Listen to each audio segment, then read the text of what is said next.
Hello everyone, ফেসবুকবাসী এবং ওয়েববাসী সবাই আমাকে একটু জানাও যে শুনতে পাচ্ছ কিনা আমাকে। আমরা আবার লাইভে আসলাম ফেসবুক এবং ওয়েব অ্যাপ দুই জায়গাতে। একটু জানাও আমাকে শুনতে পাচ্ছ কিনা এবং দেখতে পাচ্ছ কিনা।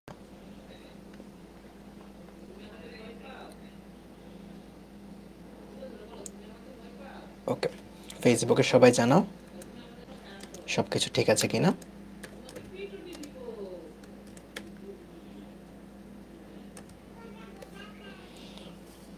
ওকে, ঠিক আছে। ওয়েব অ্যাপে কয়েকজন ভিডিও দেখতে পাচ্ছ না। ওয়েব অ্যাপে যারা ভিডিও দেখতে পাচ্ছ না, তোমরা কাইন্ডলি একটু ফেসবুকে চলে আসো, ঠিক আছে? ওয়েব অ্যাপে কারো কারো সমস্যা হতে পারে। যদি ওয়েব অ্যাপে তোমাদের ভিডিও দেখা না যায়, যাদের ওয়েব অ্যাপে ভিডিও দেখা না যায়, তোমরা ফেসবুকে চলে আসো, ঠিক আছে?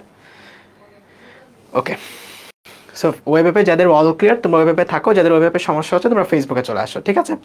ওকে, আমরা 1-2 মিনিট ওয়েট করি সবাই জয়েন করার জন্য। আমাদের 40 পর্যন্ত ব্রেক টাইম, অলরেডি ব্রেকের টাইম শেষ। আমরা আর 1 মিনিট ওয়েট করি সবাই জয়েন করার জন্য, তারপরে হচ্ছে আমরা শুরু করব। ওকে, ঠিক আছে। সো একটু এভরিওয়ান একটা মেনশন দিয়ে দিই, কারণ ফেসবুকে অনেকজন ছিলা তোমরা, এখন প্রায় 5 ভাগের 1 ভাগ।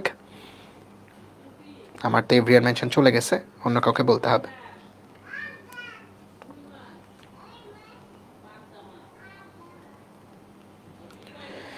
ঠিক আছে,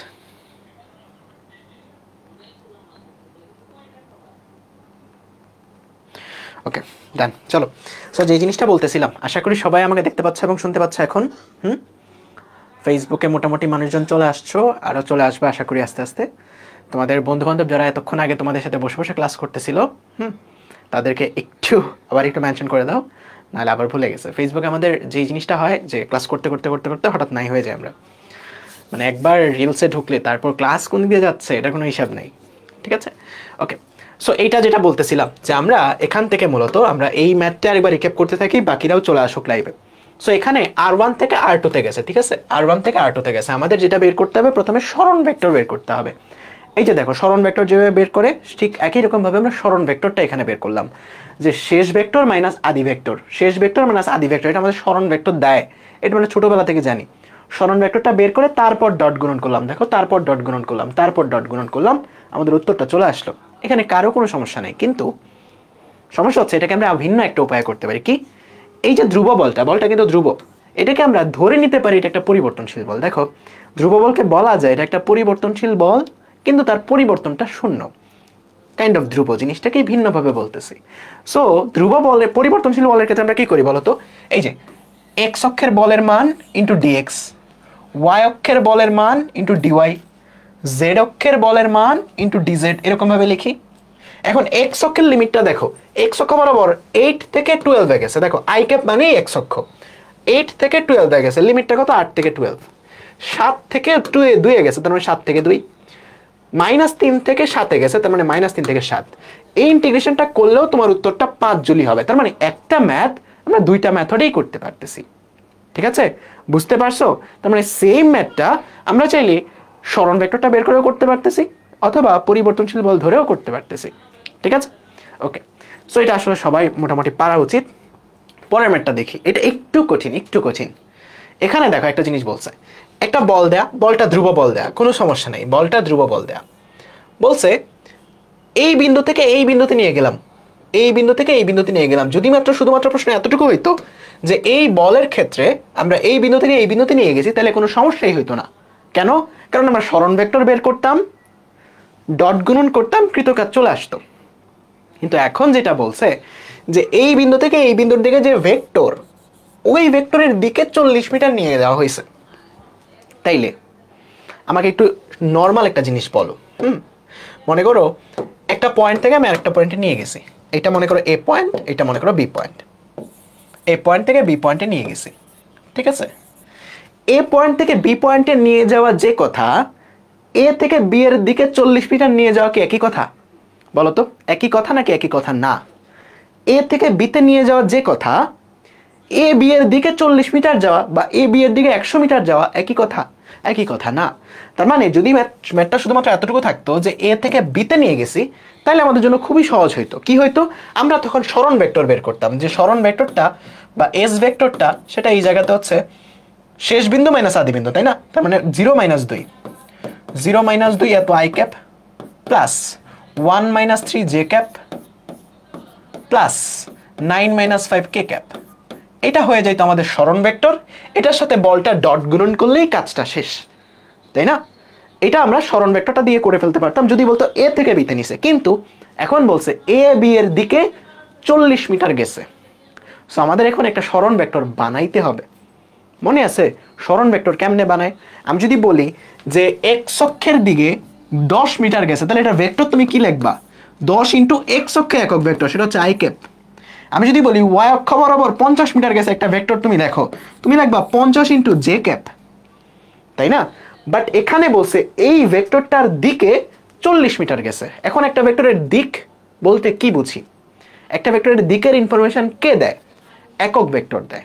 তার মানে এটা তো আমাদের সরণ ভেক্টর, বাট আমাদের এটা দিয়ে কোনো কাজ নেই এতে। আমাদের দরকার এই ভেক্টরের দিক বা তার একক ভেক্টরটা। ওই দিকে আমি যাব 40 মিটার, ঠিক আছে? তার মানে আমাদের সরণ ভেক্টরটা যেটা, আগে একক ভেক্টরটা বের করতে হবে, তারপর সরণ ভেক্টর। তার মানে একক ভেক্টরটা কত হবে এই জায়গাতে? -2i - 2j plus 4k।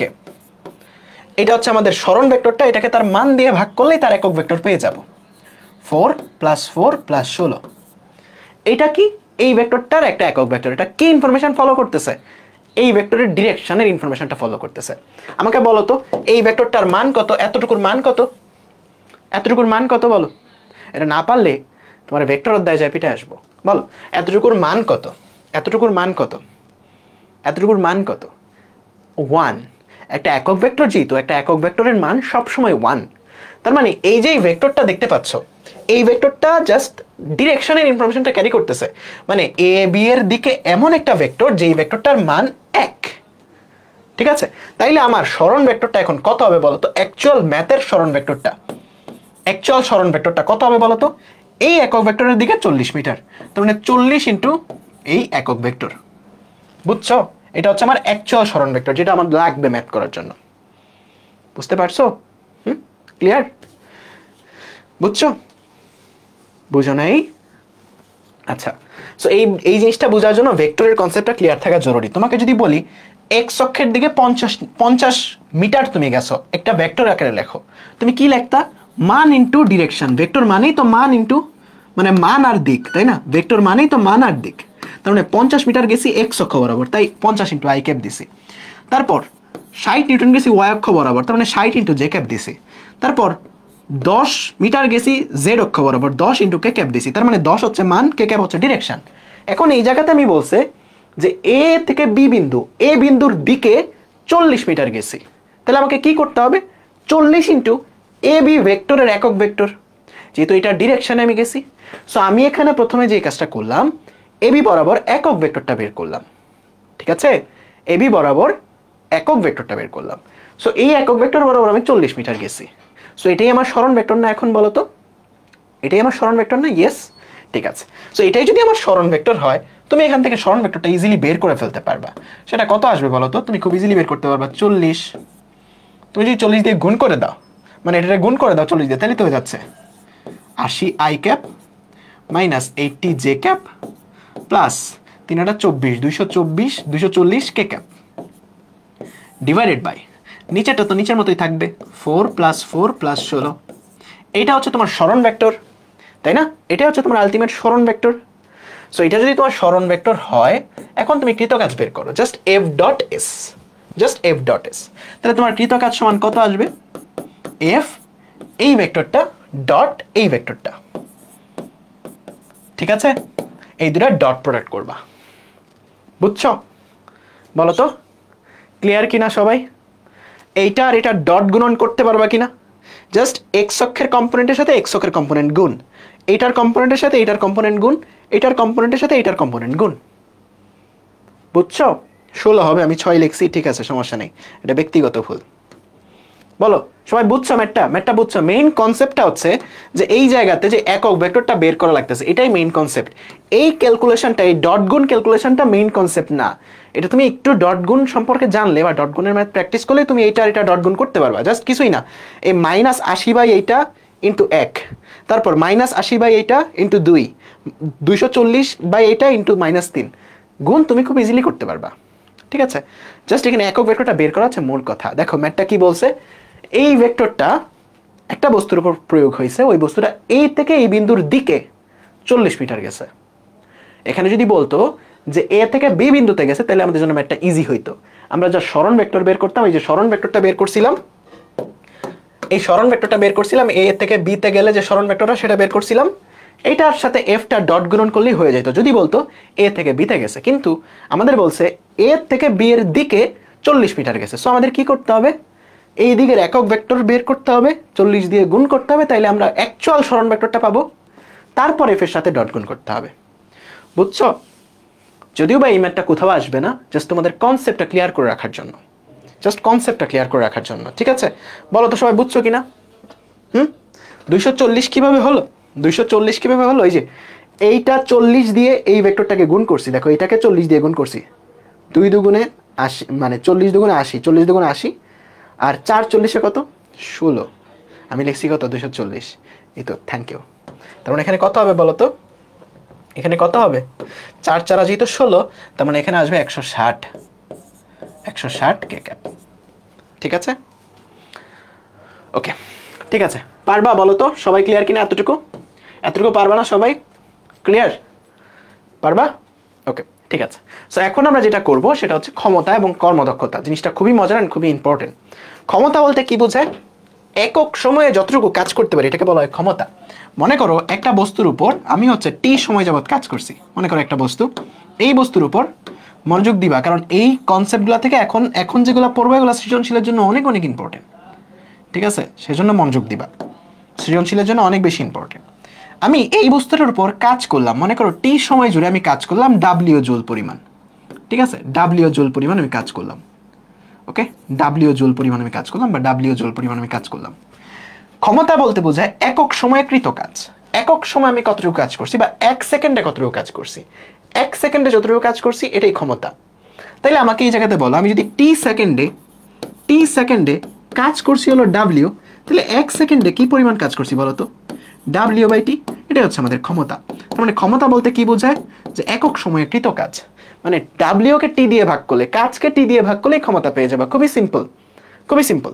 কিন্তু এখন আমাদের এটার মাত্রা, একক, এগুলা নিয়ে একটু কথাবার্তা বলতে হবে, কারণ এখান থেকে বোর্ডে এমসিকিউ আসে। প্রথম কথা, মাত্রা। মাত্রার ক্ষেত্রে কি হবে বলতো? আমাদের কাজের মাত্রাকে একটা সময় দিয়ে ভাগ হবে। তার মানে কাজের মাত্রা ছিল ml² T−2, বাট এখন হয়ে যাবে আরেকটা T−3। বুঝো নাই? আশা করি বুঝছো। এবং কাজের যে এককগুলা ছিল, এই এককগুলাকে যদি আমরা সময় দিয়ে ভাগ করি তাহলে আমরা পেয়ে যাব ক্ষমতার একক। যেমন কাজের একক ছিল নিউটন মিটার, তার মানে আমরা নিউটন মিটার যে একক, এটাকে সময় দিয়ে ভাগ করলেই পেয়ে যাব কাজের ক্ষমতার একক। তার মানে নিউটন মিটার পার সেকেন্ড কিসের একক? ক্ষমতার একক। তারপর জুল, এটাকে যদি সময় দিয়ে ভাগ করি, জুল পার সেকেন্ড কিসের একক? ক্ষমতার একক। তারপরে আর্জ পার সেকেন্ড কিসের একক? ক্ষমতার একক। যদি আবার এমনে বলি, কেমনে? ওই যে আদর করে বলি, কি বলবো? কেজি মিটারে এককে আছে মহাকর্ষীয় কাজের যে অভিকর্ষীয় কাজের যে এককটা, সে এককে আছে। এইটা ইন্টু পার সেকেন্ড, এটাও কিসের একক? এটাও ক্ষমতার একক। ঠিক আছে, বাট এটাকে সবচেয়ে আদর করে এসআই ইউনিটে যেটা লেখে সেটা হচ্ছে ওয়াট। সেটা কি লেখে বলতো? সেটা লেখা হচ্ছে ওয়াট। তার মানে এই যে জুল পার সেকেন্ড, এটাকে আদর করে এটাকে ওয়াট, এটাই আসলে এসআই একক, মানে তোমার ইন্টারন্যাশনাল স্ট্যান্ডার্ড ইউনিট। ঠিক আছে, সো ওয়াটটা হচ্ছে কাজের একক। মোট কথা ওয়াট হচ্ছে কাজের একক, বাট বাকিগুলো আমাদের লাগে এমসিকিউ, আর্চ সেকেন্ড, তারপর বাকি যতগুলো একক আছে সবগুলো আমাদের লাগে। আরো একক তুমি এখান থেকে লিখতে পারবা। কেমন? মানে এটাকে তুমি একটা একক আকারে লেখো, কি আসবে বলতো? KG metre square per second cube, মানে second inverse cube, KG metre square, এরকম না? সো এই এককটাও কিন্তু হতে পারে। সো যদি এমসিকিউ আসে এরকম যে নিচের কোনটি কাজের একক, একটু খেয়াল করবা বহুপদী থাকলে, যেখানে কোনটা কোনটা কাজের একক হইতে পারে। ঠিক আছে, ওকে। সো কাজের এককটা হচ্ছে হলো ওয়াট। ওকে, এটা হচ্ছে কাজের এসআই একক। তার মানে কাজের এসআই এককটা কি? কাজের এসআই এককটা হচ্ছে তোমার ওয়াট। বাট কাজের একটা যান্ত্রিক একক আছে, কাজের একটা যান্ত্রিক একক আছে। কাজের যান্ত্রিক এককটা হচ্ছে হর্স পাওয়ার। কি পাওয়ার? Horse power. কাজের যান্ত্রিক এককটা কি? Horse power. এখন 1 হর্স পাওয়ার সমান কত ওয়াট, এটা একটু তোমাকে মনে রাখতে হবে, এটা আসলে মুখস্থ। সো 1 হর্স পাওয়ার এটা সমান তোমরা সবাই জানো যে 746 এত ওয়াট বা এত জুল পার সেকেন্ড, যেটাই বলো না কেন, এটা বলো অথবা জুল পার সেকেন্ড যেটাই বলো না কেন। তার মানে 1 হর্স পাওয়ার সমান 746 এত ওয়াট। ঠিক আছে, মনে থাকবে? ঠিক আছে। এখন আরেকটা জিনিস আমাদের মাঝে মধ্যে অনেক বেশি চলে আসে, যেহেতু একক টেকক নিয়েই কথা বলতেছি, সেটা হচ্ছে কিলোওয়াট আওয়ার। ওকে, যে এককটা আমরা পড়বো সেটার নাম হচ্ছে kilowatt hour. Kilowatt into hour বা কিলোওয়াট আওয়ার। প্রথম কথা, এটা ক্ষমতার একক না, এটা কাজের একক। এটা ক্ষমতার একক না, এটা কাজের একক। এটা কিসের একক? এটা কাজের একক, এটা ক্ষমতার একক না, যদিও বা এখানে কিলোওয়াট লেখাটা আছে, বাট এটা কাজের একক। কেন? কারণ দেখো, কিলোওয়াট এটা ক্ষমতা, সময় মানে ঘন্টা এটা সময়। তার মানে এখানে কি হচ্ছে? প্যাসিভ ভাবে ক্ষমতা ইন্টু সময় হচ্ছে। তাহলে দেখো তো একটা জিনিস, ক্ষমতাকে সময় দিয়ে গুণ করলে তুমি কি পাও? কৃত কাজ পাও বা কাজ পাও। তার মানে এই দুটার গুণফল তোমাকে কি দিচ্ছে? পি ইন্টু টি, কাজ দিচ্ছে। তার মানে কিলোওয়াট আওয়ার এটা আসলে কাজের একক। এটার এককটা কি বলতো? এটাকে তুমি কনভার্ট করে কি পাবা? এটাকে একক করে কনভার্ট করে জুলে তুমি ক্যালকুলেট করতে পারবা। খুবই সিম্পল। মনে করো তোমাকে বললাম যে 1 কিলোওয়াট আওয়ার সমান কত জুল, তাহলে 1 কিলোওয়াট সমান কত ওয়াট? 1000 ওয়াট। যেহেতু কিলো তার মানে 1000। 1 ঘন্টা মানে কত সেকেন্ড? 3600 সেকেন্ড। তার মানে 1000 ইন্টু 3600 এত জুল তোমার হচ্ছে 1 কিলোওয়াট আওয়ার সমান। তার মানে 1 কিলোওয়াট আওয়ার সমান হচ্ছে 1000 ইন্টু 3600 জুল। অনেকে এটা এরকম মনে করো যে 3.6 into 10 to the power 6, no problem. But চাইলে এরকম ভাবে মনে রাখতে পারো। শুধু শুধু কেন একটা ডিজিট মনে রাখবা? 1000 ইন্টু 3600, জাস্ট তুমি এমনি ক্যালকুলেটরে পেয়ে যাবা। ঠিক আছে, মনে থাকবে? তার মানে 1 কিলোওয়াট আওয়ার এটা কিন্তু কাজের একক, এটা কিন্তু ক্ষমতার একক না। মাঝে মধ্যে জ্ঞানমূলক অনুধাবনে তোমাদের আসবে যে কিলোওয়াট আওয়ার কাজের একক ব্যাখ্যা করো। সো তোমাকে ব্যাখ্যা করতে হবে প্রপারলি যে এখানে মূলত যে কাজটা হচ্ছে যে ক্ষমতা আর সময় গুণ দিচ্ছ। ক্ষমতা আর সময় গুণ দিলে এটা আসলে কৃত কাজ পাবা, কাজ পাবা। ক্ষমতা আর সময় গুণ দিলে, ক্ষমতা আর সময় গুণ দিলে তুমি কাজ পাবা। বলো, এই জিনিসটা লিখতে পারবে না সবাই? মোটামুটি ক্লিয়ার?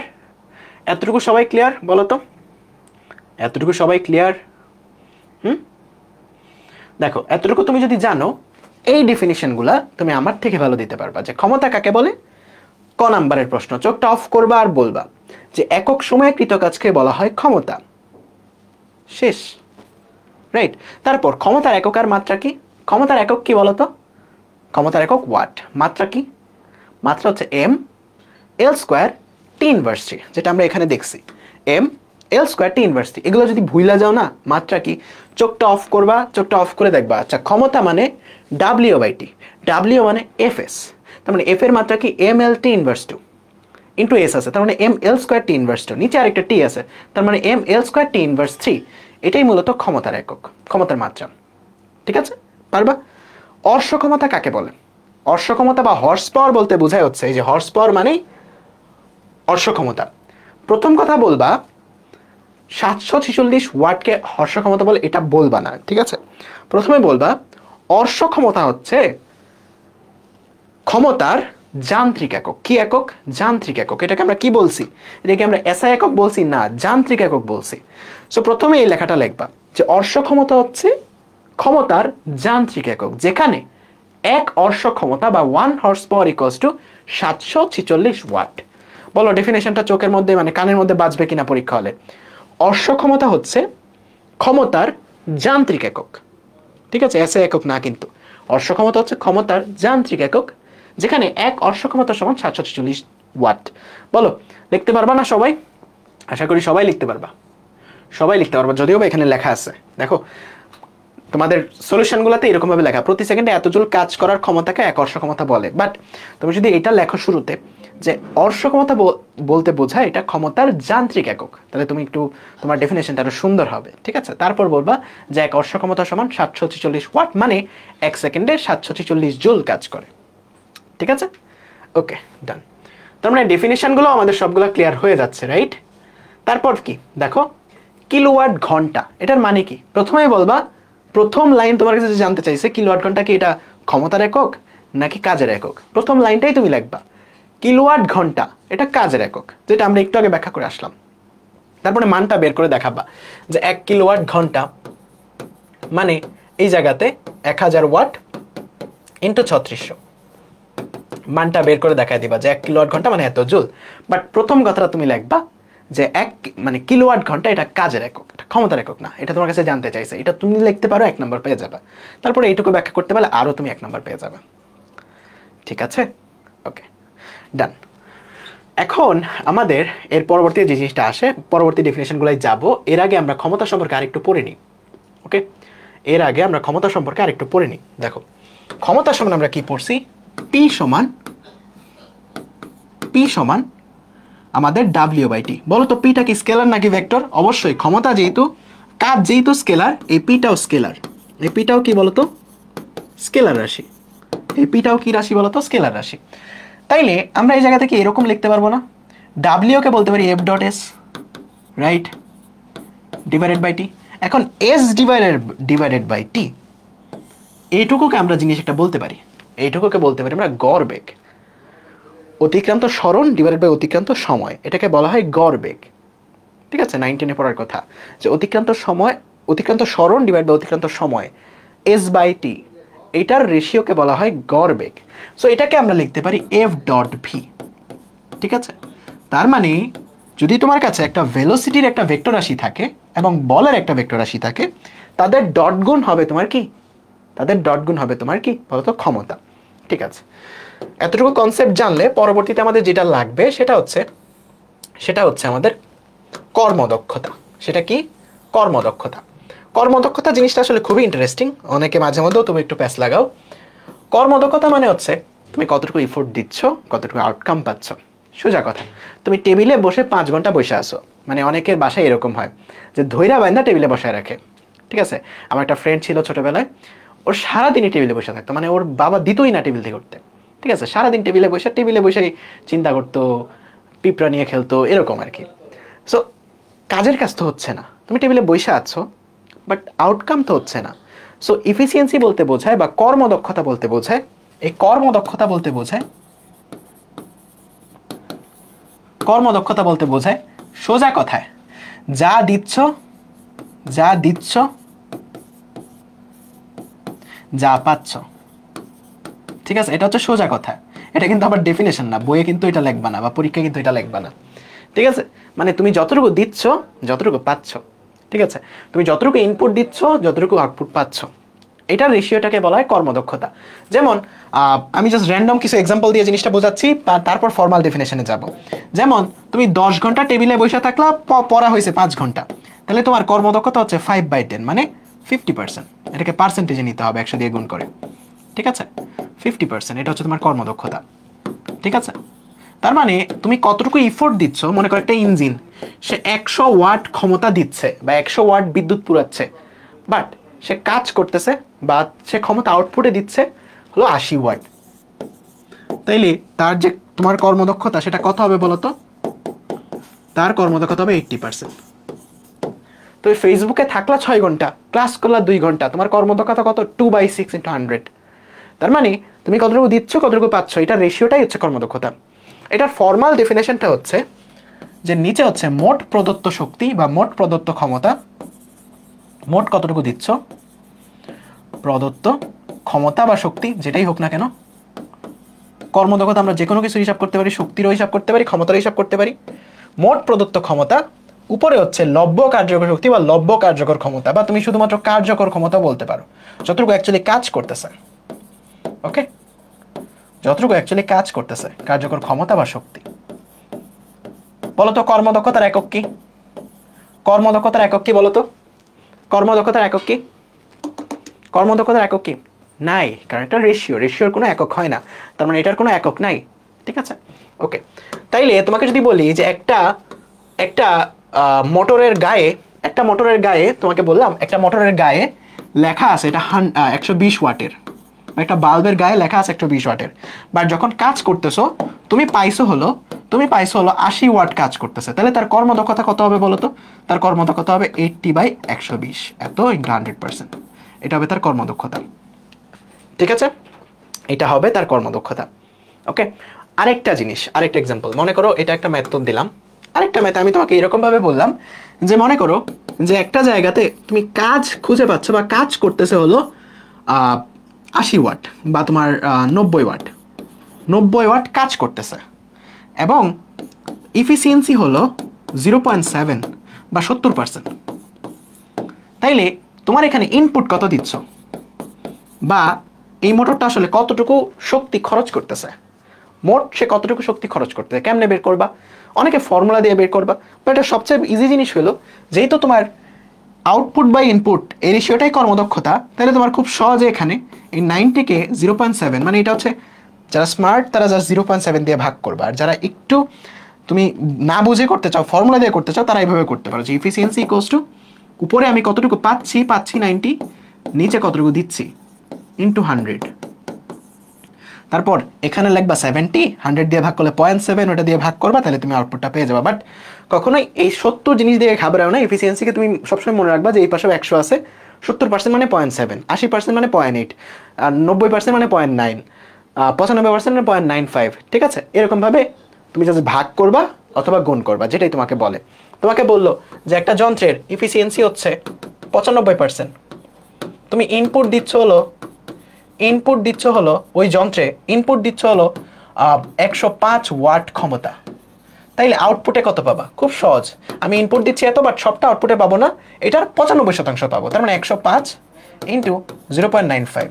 সো খুব সুন্দর করে তুমি বের করে ফেলতে পারবা, বুঝছো? অথবা তুমি চাইলে ফর্মুলা দিয়েও বের করতে পারতা। বলো বুঝছো না জিনিসটা? অনেকে এখানে 0.95 দিয়ে ভাগ করছো, এখানে কিন্তু ভাগ হবে না, আমি বলছি ইনপুট দিচ্ছ এত, ঠিক আছে? যন্ত্রের মধ্যে দিচ্ছ এত, আউটপুট কত পাবা? এটার 95% পাবা, ঠিক আছে? আর এখানে এই প্রশ্নটা কি, আমার যন্ত্রটা কাজ করতেছে এতটুকু, তার ইফিসিয়েন্সি এতটুকু, তার মানে আমি পাচ্ছি এতটুকু, কর্মদক্ষতা এত, দিচ্ছি কত, এখানে দেওয়াটা বের করতেছি, আর এখানে কি বের করতেছি? পাচ্ছি কত। দেওয়াটা আর পাওয়াটা, মানে পাচ্ছি কত দিচ্ছি কত, এই জিনিসটা খেয়াল রাখলেই তোমার হয়ে যাবে, ঠিক আছে? এতটুকু ডান।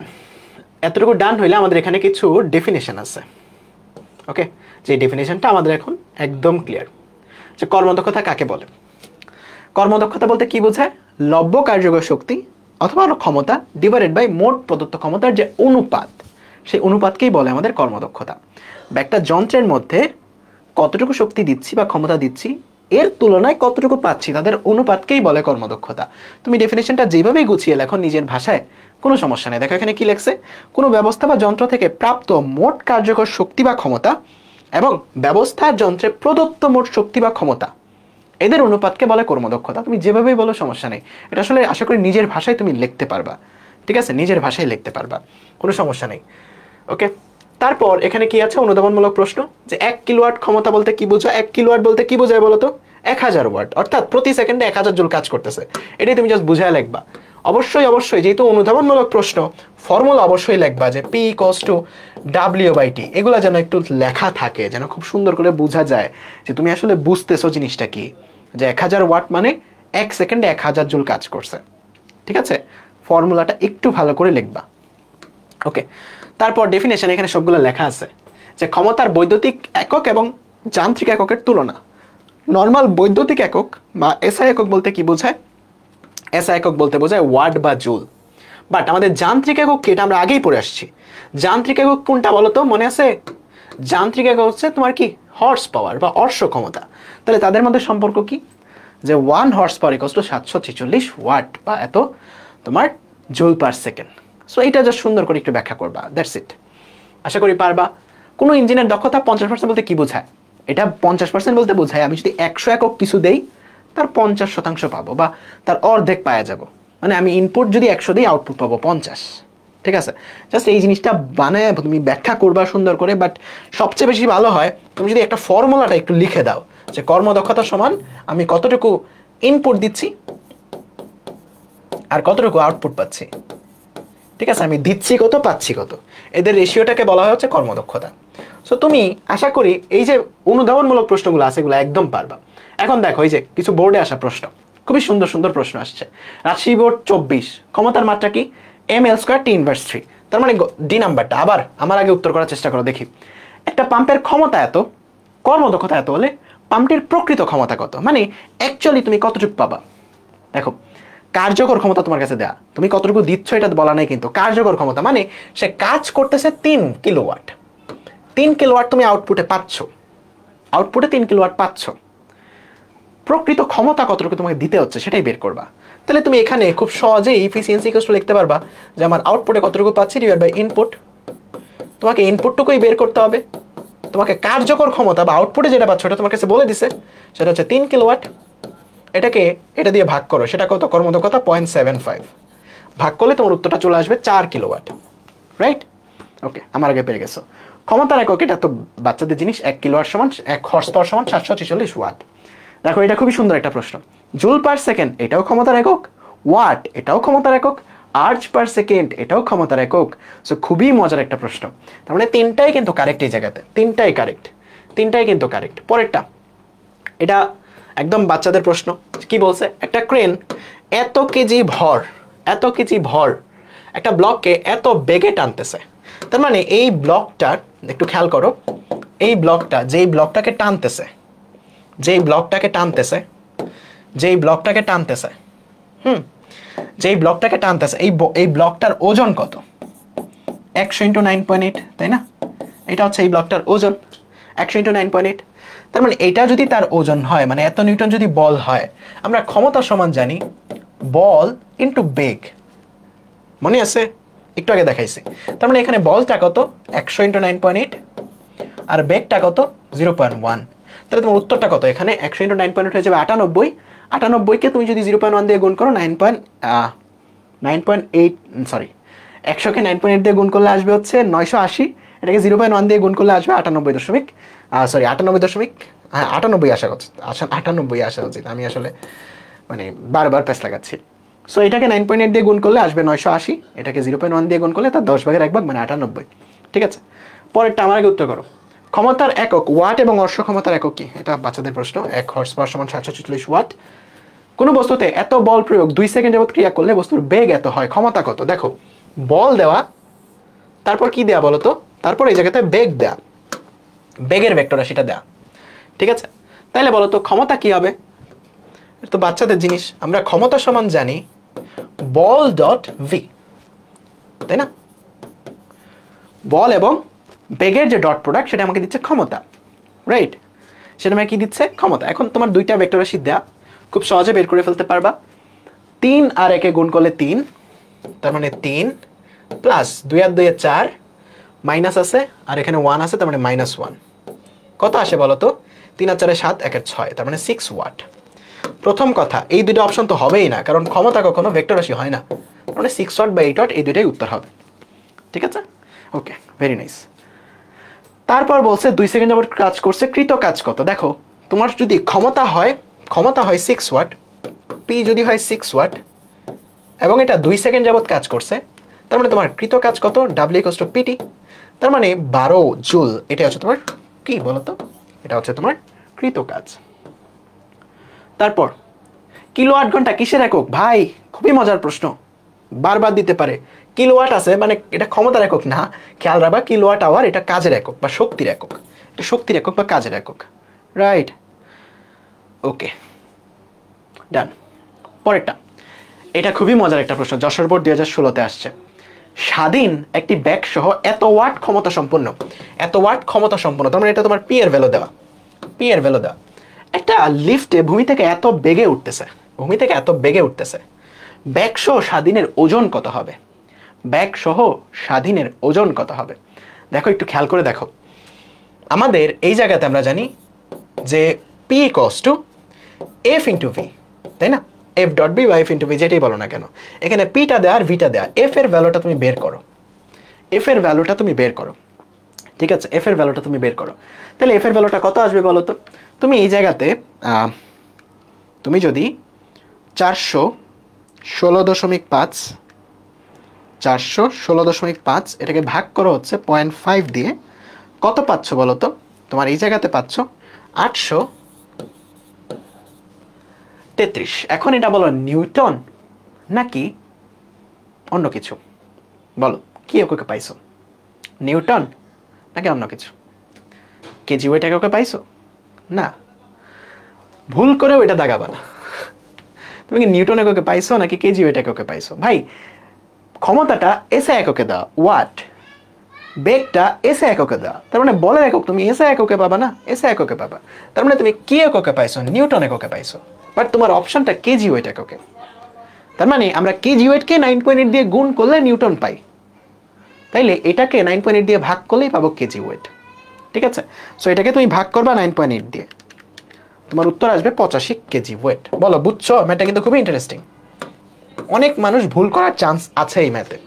বলো বুঝতে পারছো? বুঝতে পারছো? তুমি এভাবে মনে রাখতে পারো যে 1 কেজি ওয়েট, এটা মানে কি 1 কেজি পৃথিবীর উপর যে বল অনুভব করতেছে সেই বলটা নির্দেশ করতে, এটা কিন্তু ওজন না, এটা বল নির্দেশ করতেছে। এটা বল নির্দেশ করতেছে কি 1 কেজি ভরের বস্তু পৃথিবীর দিকে যতটুকু বলে আকর্ষিত হয় সেই বলটা নির্দেশ করতেছে। এখন যদি তুমি ডিরেক্ট বলটা বের করতে চাও যে 1 কেজি ভরের বস্তু কতটুকু বল অনুভব করে, 9.8 দিয়ে গুণ করলে হয়ে যায়। তার মানে এত সমান আসলে কত বল? 9.8 ইন্টু 1, এত নিউটন বল। তার মানে তোমার কাছে নিউটনে বলটা দেয়া, কেজি ওয়েটে নিয়ে 9.8 দিয়ে ভাগ করতে হবে। বুঝছো? এখন আরেকবার রিক্যাপ করে দিলাম, বুঝছো?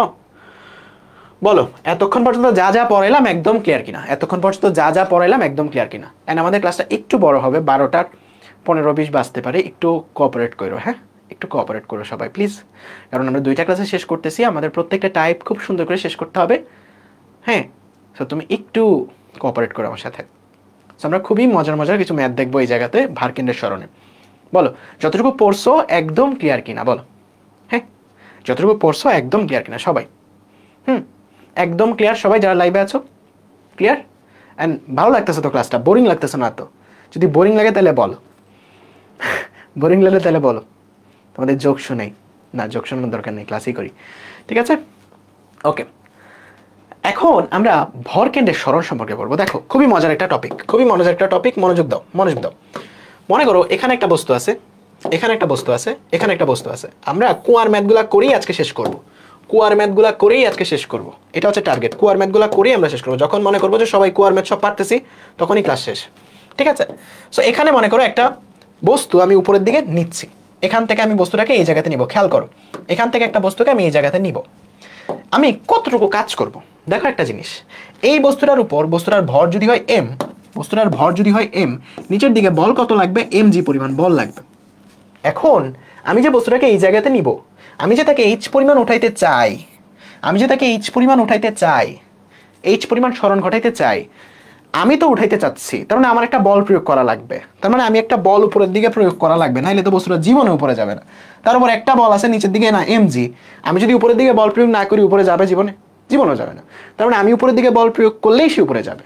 ঠিক আছে, আমি উপরের দিকে বল প্রয়োগ করলেই সে উপরে যাবে। তাইলে আমি উপরের দিকে বল প্রয়োগ করছি, এটা উপরের দিকে সরণ করছে h, তাইলে আমার কৃত কাজ কত বলো তো? বল ইন্টু বলের দিকে সরণ, দুইটা একই দিকে। তার মানে আমার কৃত কাজ হচ্ছে আমি যতটুকু বল প্রয়োগ করছি ইন্টু h, এটা আমার কৃত কাজ না? বলো একমত কিনা? একমত। এখন কথা হচ্ছে ভাইয়া আমি এই বলটা কত প্রয়োগ করব? দেখো একটা বস্তু অনেক পাতলাই যে পড়ে যাচ্ছে, আমি এর যদি অনেক বল, বেশি বল দেই, সে তো উপরে উঠবেই, এখানে ওঠার পরেও তার একটা গতিশক্তি থাকবে, তাই না? তার একটা গতিশক্তি থাকবে, তার মানে সে তো উপরে উঠবেই, আরো গতিশক্তি নিয়ে আরো উপরে উঠে চলে যাবে। আমি চাই এখান থেকে এখানে ওঠাইতে মিনিমাম আমার কতটুকু কাজ করতে হবে? মিনিমাম, মিনিমাম আমার কতটুকু কাজ করতে হবে? দেখো আমি যে কাজটা বের করতে চাচ্ছি সেটা হচ্ছে মিনিমাম, যে মিনিমাম আমার কতটুকু কাজ করতে হবে, মিনিমাম। যখন আমি মিনিমাম কাজের কথা বলবো, তখন আমার আসলে এই বলটার সমপরিমাণ একটা বল উপরে প্রয়োগ করতে হবে। তোমাদের মনে প্রশ্ন আসছে যে ভাইয়া এই বলটার সমপরিমাণ বল প্রয়োগ করলে ওয়ার্কটা মিনিমাম হবে, বুঝছি, কারণ এর থেকে কম দিলে তো বস্তুটা লব্ধি বল নিচের দিকে হবে, তাই না? বস্তুটার ওজন নিচের দিকে, আমি যদি এর থেকে কম বল দেই তাহলে তো লব্ধি বল নিচের দিকে, এটা জীবনের উপরে যাবে না। সো মিনিমাম কাজটা যদি আমি করতে চাই, বলটাও মিনিমাম দিতে হবে, মিনিমাম আমাকে এই পরিমাণ বল দিতে হবে। এখন অনেকের মনে প্রশ্ন আসছে যে ভাইয়া এই পরিমাণ বল দিলে তো বস্তুটা সাম্য অবস্থায় থাকবে, তাহলে উপরে যাবে কেমনে? বলো আসছে কিনা, বলো তো আসছে কিনা? এই পরিমাণ বল দিলে তো বস্তুটা সাম্য অবস্থায় থাকবে, উপরে যাবে কেমনে? আসছে? আসছে। এখন এটা যাবে কেমনে? মনে করো এটা হচ্ছে নিচের দিকে 100, আমি উপরে দিলাম 100.0000001, তাও এক মুহূর্তের জন্য। ঠিক আছে, এক মুহূর্তের জন্য আমি মনে করি এখানে একটা টোকা দিলাম, তারপর সমান বল দিলাম। দেখো সাম্য অবস্থায় স্থির বস্তু স্থির থাকে, গতিশীল বস্তু সমবেগে গতিশীল থাকে। তাইলে আমি যদি এখানে শুরুতে মনে করি টোকা দিছি, তার একটা গতি ছিল, তারপরে যদি আমি সমান বল প্রয়োগ করি মানে সাম্য অবস্থায় নিয়ে যাই, সে কিন্তু সমবেগে এটা এখান থেকে এখানে যাবে। ঠিক আছে, তার মানে এখানে কাইন্ড অফ আমরা এটার থেকে অল্প একটু বেশি বল দিচ্ছি একদম স্টার্টিং মোমেন্টে, পরে আবার সমান বল দিচ্ছি, তার মানে যার কারণে বস্তুটা এখান থেকে এখানে যাচ্ছে। বুঝছো? তার মানে আমাদের মিনিমাম ওয়ার্কটা হচ্ছে mgh। তার মানে একটা জিনিস বুঝে গেছি যে একটা বস্তুকে মনে রাখবা, এটা একটা বস্তুকে যদি আমরা এখান থেকে যদিও বা এখানে ভর কেন্দ্রের একটা ব্যাপার আছে, ইন জেনারেল আমি এটার প্রশ্ন ছোট করে দিই, তাইলে ওই প্যারাটা আমাদের থাকবে না। মনে করো এই বস্তুটাকে আমি এখান থেকে এই উচ্চতায় এই বিন্দুতে নিয়ে যেতে চাই। কতটুকু উচ্চতায়? এই উচ্চতায় এই বিন্দুতে নিয়ে যেতে চাই। খুবই মনোযোগ দিয়ে দেখবা, এই উচ্চতায় এই বিন্দুতে নিয়ে যেতে চাই। কতটুকু কাজ করতে হবে? এই বস্তুটার ভর যদি হয় m, আমাকে কাজ করতে হবে mgh। বুঝছো? জাস্ট এই কনসেপ্টটা মনে রাখো যে একটা বস্তুকে যদি আমি এই উচ্চতায় নিয়ে যেতে চাই, আমাকে কাজ করতে হবে mgh। এখন ব্যাপারটা হচ্ছে এই এইচটা ক্যালকুলেট করা। মনে রাখবা এই এইচটা হচ্ছে ভর কেন্দ্রের সরণ। কি? ভর কেন্দ্রের সরণ। ভর কেন্দ্রের সরণ। এখন এটাকে ভর কেন্দ্র না বলে অনেকে ভার কেন্দ্র বলে। দেখো ডিফারেন্সটা কি? নর্মালি আমরা যখন পৃথিবীতে ম্যাথ করব, ভর কেন্দ্র আর ভার কেন্দ্রের কোনো ডিফারেন্স নেই। তারপর একটু তোমাদের কনসেপ্টের জন্য বলে দিচ্ছি, কারণ এটা অনেকের মনে খুঁতখুঁত থাকে। সো খুঁতখুঁত থাকার দরকার নেই। দেখো ভর কেন্দ্র বলতে বোঝায় ভর কেন্দ্র, তার মানে ভরগুলার কেন্দ্র, এটা বোঝায় না? তার মানে মনে করো একটা অনিয়ত আকৃতিতে একটা বস্তু আছে, মনে করো একটা অ্যাস্ট্রয়েড। ঠিক আছে, একটা অ্যাস্ট্রয়েড, এটার প্রত্যেকটা পয়েন্টের ভর, অনেকগুলা পয়েন্ট আছে না, অনেকগুলা বিন্দু আছে, এর ভরগুলা তো আমি একটা বিন্দুতে কেন্দ্রীভূত করতে পারবো, ওই বিন্দুটাকে বলা হয় ভর কেন্দ্র। তার মানে ভরগুলা যেই বিন্দুতে কেন্দ্রীভূত থাকে, যেই বিন্দুতে আমি কেন্দ্রীভূত করতে পারি, মানে সবটা বস্তু না লিখে আমি যদি এই বিন্দুতে এই পরিমাণ ভর দেই, একই পরিমাণ মানে জিনিসটা একই হবে, ওইটাকে আমরা বলি ভর কেন্দ্র বা সেন্টার অফ মাস।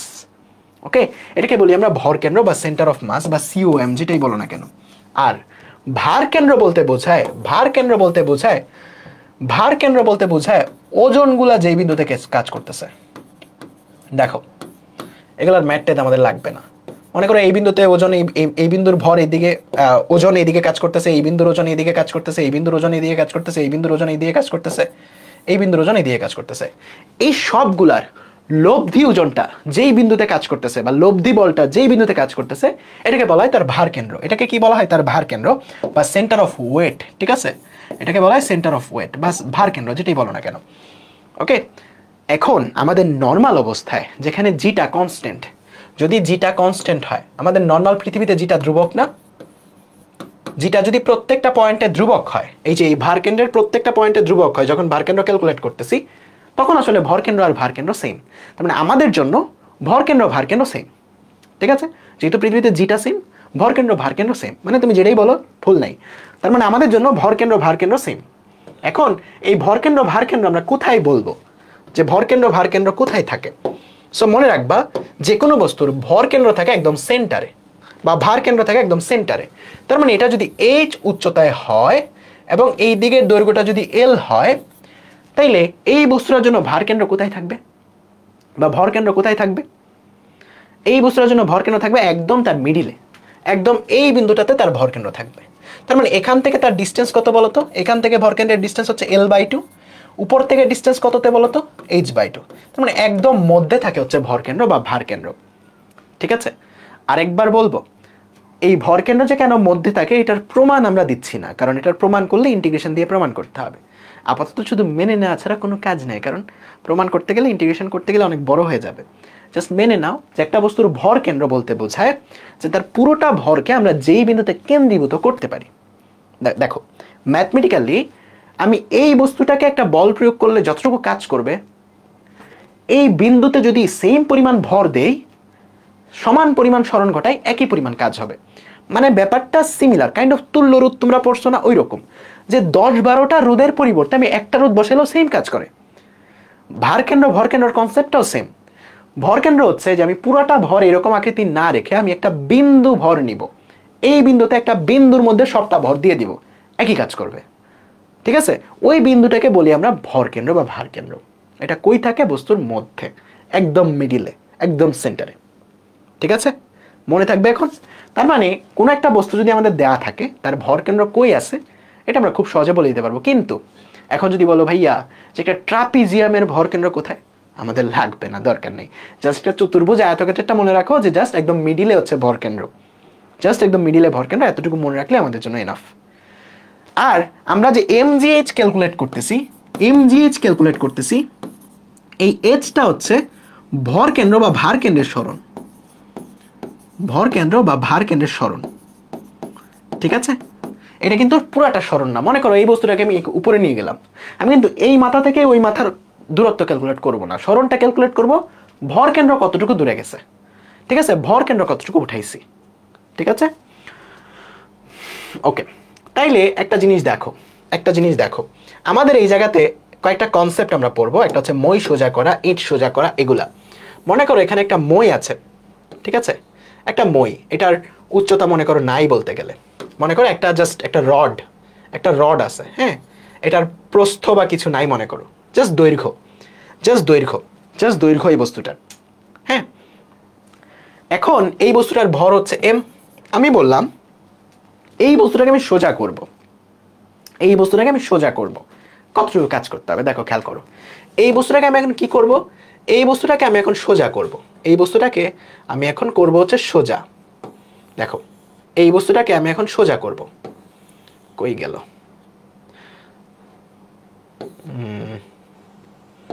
ডিস্টার্ব করতেছে। দেখো এই বস্তুটাকে করব আমি হচ্ছে সোজা। দেখো সোজা করলে এটা আকাশে উঠে গেছে, এটাকে একটু ছোট করতে হবে, ঠিক আছে? এটাকে একটু ছোট করতে হবে। সো এই বস্তুটাকে আমি এখন সোজা করব। সোজা করতে আমাদের কতটুকু কাজ করতে হবে এটা হচ্ছে মূল কথা। দেখো বস্তুটা যখন শায়িত অবস্থায় ছিল তার ভর ছিল এম, তার ভর কেন্দ্র মনে করো একদম মাটিতে ছিল, তার ভর কেন্দ্র একদম মাটিতে ছিল, মানে তার কোনো প্রস্থ নাই, প্রস্থ নাই, আমাদের জন্য সহজ, প্রস্থ নাই এখানে কোনো। এখন যদি আমি বস্তুটাকে রোটেট করে সোজা করি বা দাঁড় করাই, তাহলে ভর কেন্দ্র এখন এই জায়গায় চলে যাবে না বলতো? বস্তুটার মধ্যে চলে যাবে না বলতো? Yes or no? Yes or no বলতো? অবশ্যই ইয়েস। তার মানে এখানে যদি তার দৈর্ঘ্য থাকে হচ্ছে এল, এখানে যদি তার দৈর্ঘ্য থাকে এল, এখানেও তো তার দৈর্ঘ্য এল, দৈর্ঘ্যের তো চেঞ্জ নাই। একটা বস্তু তুমি এইভাবে সোজা দাঁড়ায় আসো, তুমি শুয়া পড়লে কি তোমার দৈর্ঘ্য চেঞ্জ হয়ে যাবে? চেঞ্জ হবে না। তার মানে শুয়া পড়ো, বাঁকো টাকো, দৈর্ঘ্য সেম। তার মানে এই বস্তুর দৈর্ঘ্য সেমই আছে, কিন্তু ভর কেন্দ্রটা এখন কোথায় চলে গেছে বলো তো? কতটুকু উপরে উঠছে ভূমি থেকে? আগে ভর কেন্দ্র ছিল এই জায়গাতে, আগে ভর কেন্দ্র ছিল এই জায়গাতে, এই লেভেলে, এখন ভর কেন্দ্র চলে গেছে এই লেভেলে, ঠিক আছে? তাহলে ভর কেন্দ্র কতটুকু উপরে উঠছে বলতো? ভর কেন্দ্র উপরে উঠছে L/2 পরিমাণ, তাই না? এখান থেকে এইটুকু দূরত্ব কত বলতো? L/2 না, অর্ধেক না, একদম মিডিলে না? তাইলে এখানে কৃত কাজ কত? আমাকে একদম বাচ্চাদের মতো ক্যালকুলেট করে বলতো এখানে কৃত কাজ কত? এখানে mg, এইচটা হবে এখানে ভর কেন্দ্রের সরণ, ভর কেন্দ্র কতটুকু তুলছি, তার মানে এটাকে সোজা করতে আমাকে L/2 পরিমাণ সরাইতে হয়েছে। বলো সবাই পানির মতো ক্লিয়ার কিনা? বুঝছো কিনা সবাই? বুঝছো কিনা সবাই? বলো সবাই বুঝছো কিনা? বলো সবাই বুঝছো কিনা কনসেপ্টটা? সবাই বুঝছো? বুঝছো? সবাই বুঝছো? ঠিক আছে, আশা করি সবাই ক্লিয়ার। ঠিক আছে, সবাই ক্লিয়ার। এখন আরেকটা জিনিস, এখন মনে করো আমি এই জায়গাতে একটা রড নিলাম না, আমি কি নিলাম? আমি নিলাম হচ্ছে একটা মই টাইপের জিনিস, হ্যাঁ, এরকম একটা কিছু নিলাম, যেটা একটা চতুর্ভুজ টাইপের জিনিস, বা একটা দৈর্ঘ্য প্রস্থ উচ্চতা আছে এরকম একটা জিনিস মনে করো, যেটার উচ্চতাটা মনে করো আছে এইচ, উচ্চতাটা হচ্ছে এইচ, এবং যে দৈর্ঘ্যটা, ওই দৈর্ঘ্যটা মনে করো এল। এখন শুয়ানো অবস্থায় তার ভর কেন্দ্র কই আছে বলতো? বস্তুটা যখন শুয়ে আছে, মানে ভূমিতেই শুয়ে আছে, তখন তার ভর কেন্দ্র কই আছে? ভূমিতে আছে না, তখন তার ভর কেন্দ্র কিন্তু ভূমিতে নাই, ভূমি থেকে একটু উপরে আছে। কতটুকু উপরে? h/2 পরিমাণ উপরে আছে, ভূমি থেকে h/2 পরিমাণ উপরে আছে অলরেডি, অলরেডি সে h/2 পরিমাণ উপরে আছে অলরেডি। দেখো এইটুকু উচ্চতা হচ্ছে h, অলরেডি h/2 পরিমাণ উপরে আছে। বলো আমার কথা বুঝতে পারছো নাকি মাথার উপর দিয়ে যাচ্ছে? বোঝা উচিত আসলে, বস্তুটা মাটির মধ্যেই শুয়ে আছে, এই অবস্থাতেও তার ভর কেন্দ্রটা মাটি থেকে h/2 পরিমাণ উপরে আছে। এখন যদি আমি তাকে ধরে দাঁড়া করাই, এখন যদি আমি তাকে ধরে দাঁড়া করাই এই জায়গাতে, মনে করো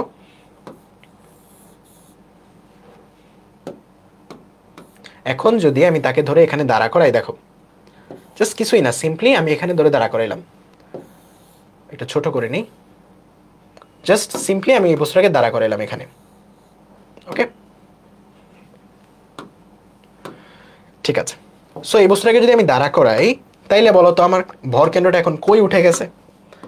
ভর কেন্দ্রটা এখন কই উঠে গেছে? দেখো এটা তো ভূমি, এইটুকু দৈর্ঘ্য তো এল, রাইট? তার মানে ভর কেন্দ্রটা এখন একদম মধ্যে, তাই না? একদম মধ্যে না ভর কেন্দ্রটা, এই দৈর্ঘ্যের একদম মধ্যে। তাহলে ভর কেন্দ্রটা এখন কই উঠছে বলো তো? L/2 উঠছে না? L/2 উঠছে বলতে পারবো? বলতে পারবো। তাহলে এখানে আমরা কৃতকাজ সমান কি বের করবো বলো তো? এখানে আমরা কৃতকাজ বের করার সময় আমাদের W = mg। এইচটা এখন কি হবে? এইচটা এখন হবে হচ্ছে ভর কেন্দ্র কতটুকু তুলছি। দেখো ভর কেন্দ্র ছিল এই লেভেলে, এখন আছে এই লেভেলে, তাহলে এইটুকু দূরত্ব কত? এইটুকু দূরত্ব কত আমাকে একটু ক্যালকুলেট করে বলো। এইটুকু দূরত্ব কত? আগে এতটুকু দূরত্ব হচ্ছে h/2, এতটুকু দূরত্ব সবটা হচ্ছে L/2।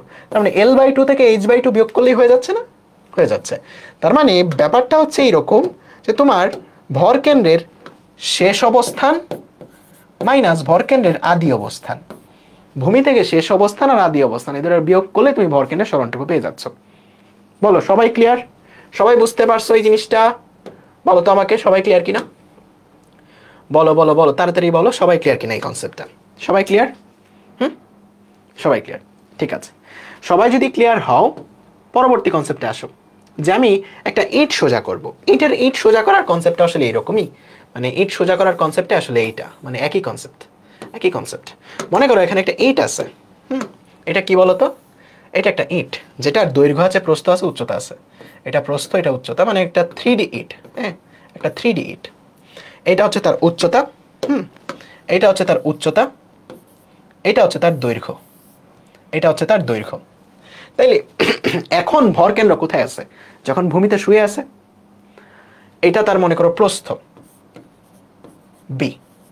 এটা তো ভূমির উপর শুয়ে আছে, মানে পুরোটা মাটির উপর না, এটা তো ভূমির উপর শুয়ে আছে। তার মানে এল এবং বি দুইটা এখন মাটির সাথে টাচ করে আছে, কাইন্ড অফ এল এবং বি দুইটা মাটির উপর টাচ করে আছে। উচ্চতাটা হচ্ছে এইচ। হ্যাঁ, এখন বলো এই কেসে ভর কেন্দ্রটা কোথায় আছে? উচ্চতার অর্ধেকে।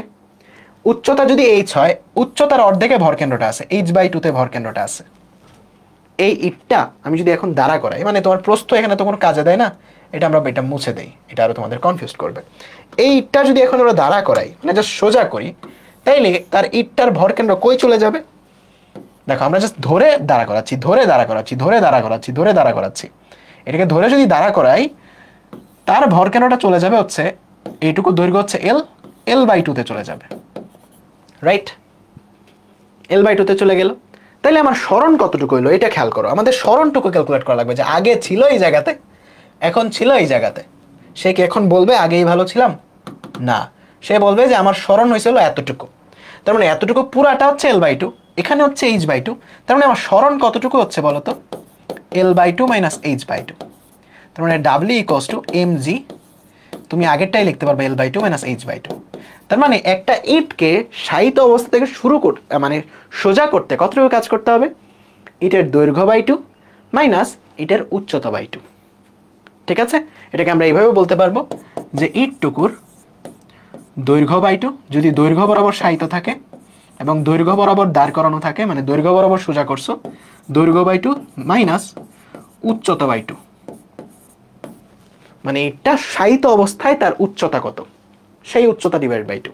ইটটা শায়িত অবস্থায় তার দৈর্ঘ্য কত, সেই দৈর্ঘ্য /2। এভাবে আমরা বলতে পারবো। ঠিক আছে, বলো ক্লিয়ার সবাই? বুঝছো সবাই জিনিসটা? বলো সবাই আমাকে, বলো ক্লিয়ার কিনা? বলো সবাই আমাকে ক্লিয়ার কিনা? কনসেপ্টটা কিন্তু খুবই দরকার, খুবই দরকারি। ক্লিয়ার সবাই? ক্লিয়ার? আমি আগেই বলছি ক্লাসটা আমাকে একটু সময় দাও, 12:20 মতো বাজবে, 12:20 মতো বাজবে। একটু একটু কোঅপারেট করো, দুইটা ক্লাস আমরা শেষ করবো তো, একটু কোঅপারেট করো। ঠিক আছে, আমি খুবই স্লো আগাচ্ছি, তোমরা তোমরা দেখলেই বুঝতে পারবে যে আমি খুবই স্লো আগাচ্ছি, যেন তোমরা খুব ভালো করে বুঝতে পারো। ঠিক আছে, এখন এই টাইপটা দেখো, এই টাইপটা দেখো, এখানে কি বলছে খেয়াল করবে, এটা খুবই মজার এন্ড খুবই গুরুত্বপূর্ণ, একবারে যেন বুঝতে পারো। এখানে একটা লাঠি আছে, লাঠিটার দৈর্ঘ্য কত? লাঠিটার দৈর্ঘ্য হচ্ছে L। এটাকে ধরে আমি থিটা কোণে ঘোরালাম। কি করলাম? থিটা কোণে ঘোরালাম। বলো একটা লাঠিকে তুমি যদি থিটা কোণে ঘোরাও, সেটা দৈর্ঘ্য কি চেঞ্জ হয়ে যাবে? বলো তো, এখানে একটা লাঠি আছে, এটাকে যদি থিটা কোণে ঘোরাও, তার দৈর্ঘ্য কি চেঞ্জ হয়ে যাবে? বলো তো, তার দৈর্ঘ্য কি চেঞ্জ হয়ে যাবে? Yes or no? চেঞ্জ হবে না। তার মানে এইটুকু লাঠির দৈর্ঘ্য হচ্ছে L-ই থাকবে। এটা আসলে কোনো রকেট সায়েন্স না, এইটুকু লাঠির দৈর্ঘ্য এলই থাকবে। ঠিক আছে, এখানে একটা বব দিয়ে একটা বব ঝুলে আছে একটা সরল দোলকে, শুরুতে এখানে দৈর্ঘ্য যতটুকু, এটাকে যদি আমি থিটা কোণে ঘুরাই, এটার দৈর্ঘ্য কি চেঞ্জ হয়ে যাবে বলো তো? দৈর্ঘ্য কি চেঞ্জ হয়ে যাবে? দেখো থিটা কোণে ঘুরাচ্ছে, দৈর্ঘ্য কি চেঞ্জ হয়ে যাচ্ছে? না, এইটুকুর দৈর্ঘ্য একই, এল পরিমাণ দৈর্ঘ্য এখানে। এখানে আমাদের ক্যালকুলেট করতে হবে যে ভর কেন্দ্রটা কতটুকু উঠছে। খেয়াল করে দেখো, ভর কেন্দ্রটা আগে ছিল হচ্ছে এই জায়গাতে, এই লেভেলটাতে, মনে করো এল দৈর্ঘ্যে ছিল। এখানে এই ববের উচ্চতার অর্ধেক, ওইটা আমি নেগলিজিবল ধরতেছি মনে করো। এখানে মনে করো এল দূরত্বে ছিল ভর কেন্দ্রটা, এল দূরত্বে ছিল, এই জায়গাতে ভর কেন্দ্রটা ছিল। এখন ভর কেন্দ্র চলে আসছে এই জায়গাতে, বুঝছো? তাহলে এইটুকু ডিফারেন্সটাই কি আমাদের ভর কেন্দ্রের সরণ না বলতো? এটাই কি আমাদের এইচ না? এটাই আমাদের এইচ না বলতো? Yes or no? এইটুকু পরিমাণই তো ভর কেন্দ্রটা উঠছে, এইটুকু পরিমাণই তো ভর কেন্দ্রটা উঠছে। এখন এটা খুব সহজে তোমরা যদি ভেক্টর কনসেপ্টটা ক্লিয়ার থাকে তাইলে তোমাদের জন্য ইজি হয়ে যাবে। দেখো আমি যদি তোমাকে এখন বলি যে এই ত্রিভুজটা দিয়ে খেয়াল করো, এইটুকু দৈর্ঘ্য তো এলই আছে, এইটুকু দৈর্ঘ্য এলই আছে, এইটার cos থিটা সমান কি এই ভূমিটা না? যার সাথে কোণ তার সাথে অংশটা হচ্ছে cos, তার মানে এইটার cos থিটা অংশটা হচ্ছে এতটুকু, রাইট? তার মানে আমাদের এই যে কালার করা জায়গাটুকুর দৈর্ঘ্য কত বলতো? এতটুকু জায়গার দৈর্ঘ্য কত? এই কালার করা জায়গাটুকুর দৈর্ঘ্য কত? এইটুকুর দৈর্ঘ্য হচ্ছে এল cos থিটা। বলো এটা বুঝছো? বুঝছো? এটা বোঝা উচিত, কারণ এইটার দৈর্ঘ্য এল হইলে এটার cos থিটা সমান এই জায়গাতে, এটার দৈর্ঘ্য এল হইলে এটার cos থিটা সমান এই জায়গাতে। বলো সবাই বুঝছো? বুঝছো? তার মানে এইটা সমান যদি এল দৈর্ঘ্য হয়, এটার cos থিটাটাই এই জায়গাতে। তাইলে আমাকে যদি এখন এইচটা বের করতে, একটু খেয়াল করো, এই পুরাটা হচ্ছে এল, এইটুকু হচ্ছে এল cos থিটা, তাইলে আমাদের এইচটা এখানে কত? এইচটা এই জায়গাতে হচ্ছে এল পুরাটা মাইনাস এল cos থিটা। তার মানে এল যদি কমন নাও 1 মাইনাস cos থিটা। বুঝছো? বুঝতে পারছো সবাই? তার মানে এইচ সমান যদি তুমি পেয়ে যাও, এখন তো তুমি mgh এমনি করতে পারবা যে w সমান mgh, যে এই বলটাকে তুমি এখান থেকে থিটা কোণে উপরে তুলতে বা থিটা কোণে টান দিয়ে ঘুরাইতে কতটুকু কাজ করতে হবে। বুঝছো?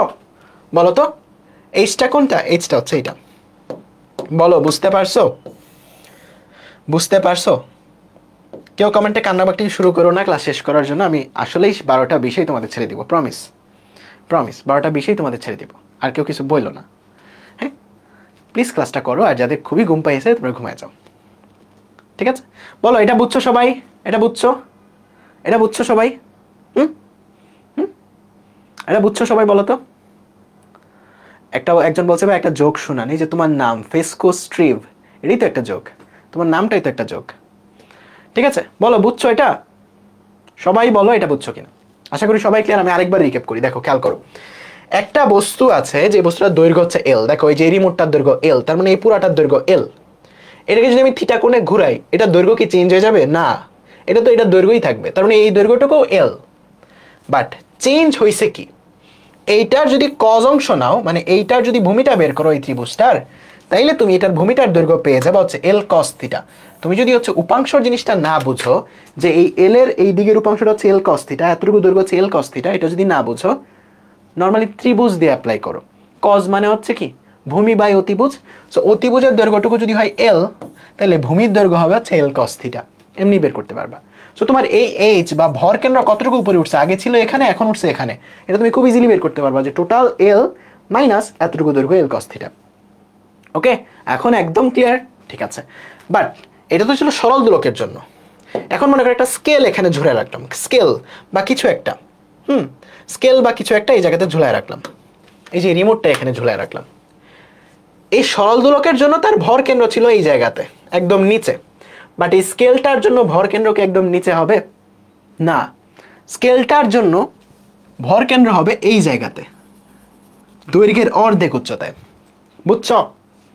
অর্ধেক উচ্চতায় যে ভর কেন্দ্র হবে, তার মানে ইনিশিয়ালি শুরুতে তার ভর কেন্দ্র কই ছিল বলতো? শুরুতে তার ভর কেন্দ্র ছিল হচ্ছে L/2 তে। শুরুতে তার ভর কেন্দ্র কোথায় ছিল বলতো? L/2 তে।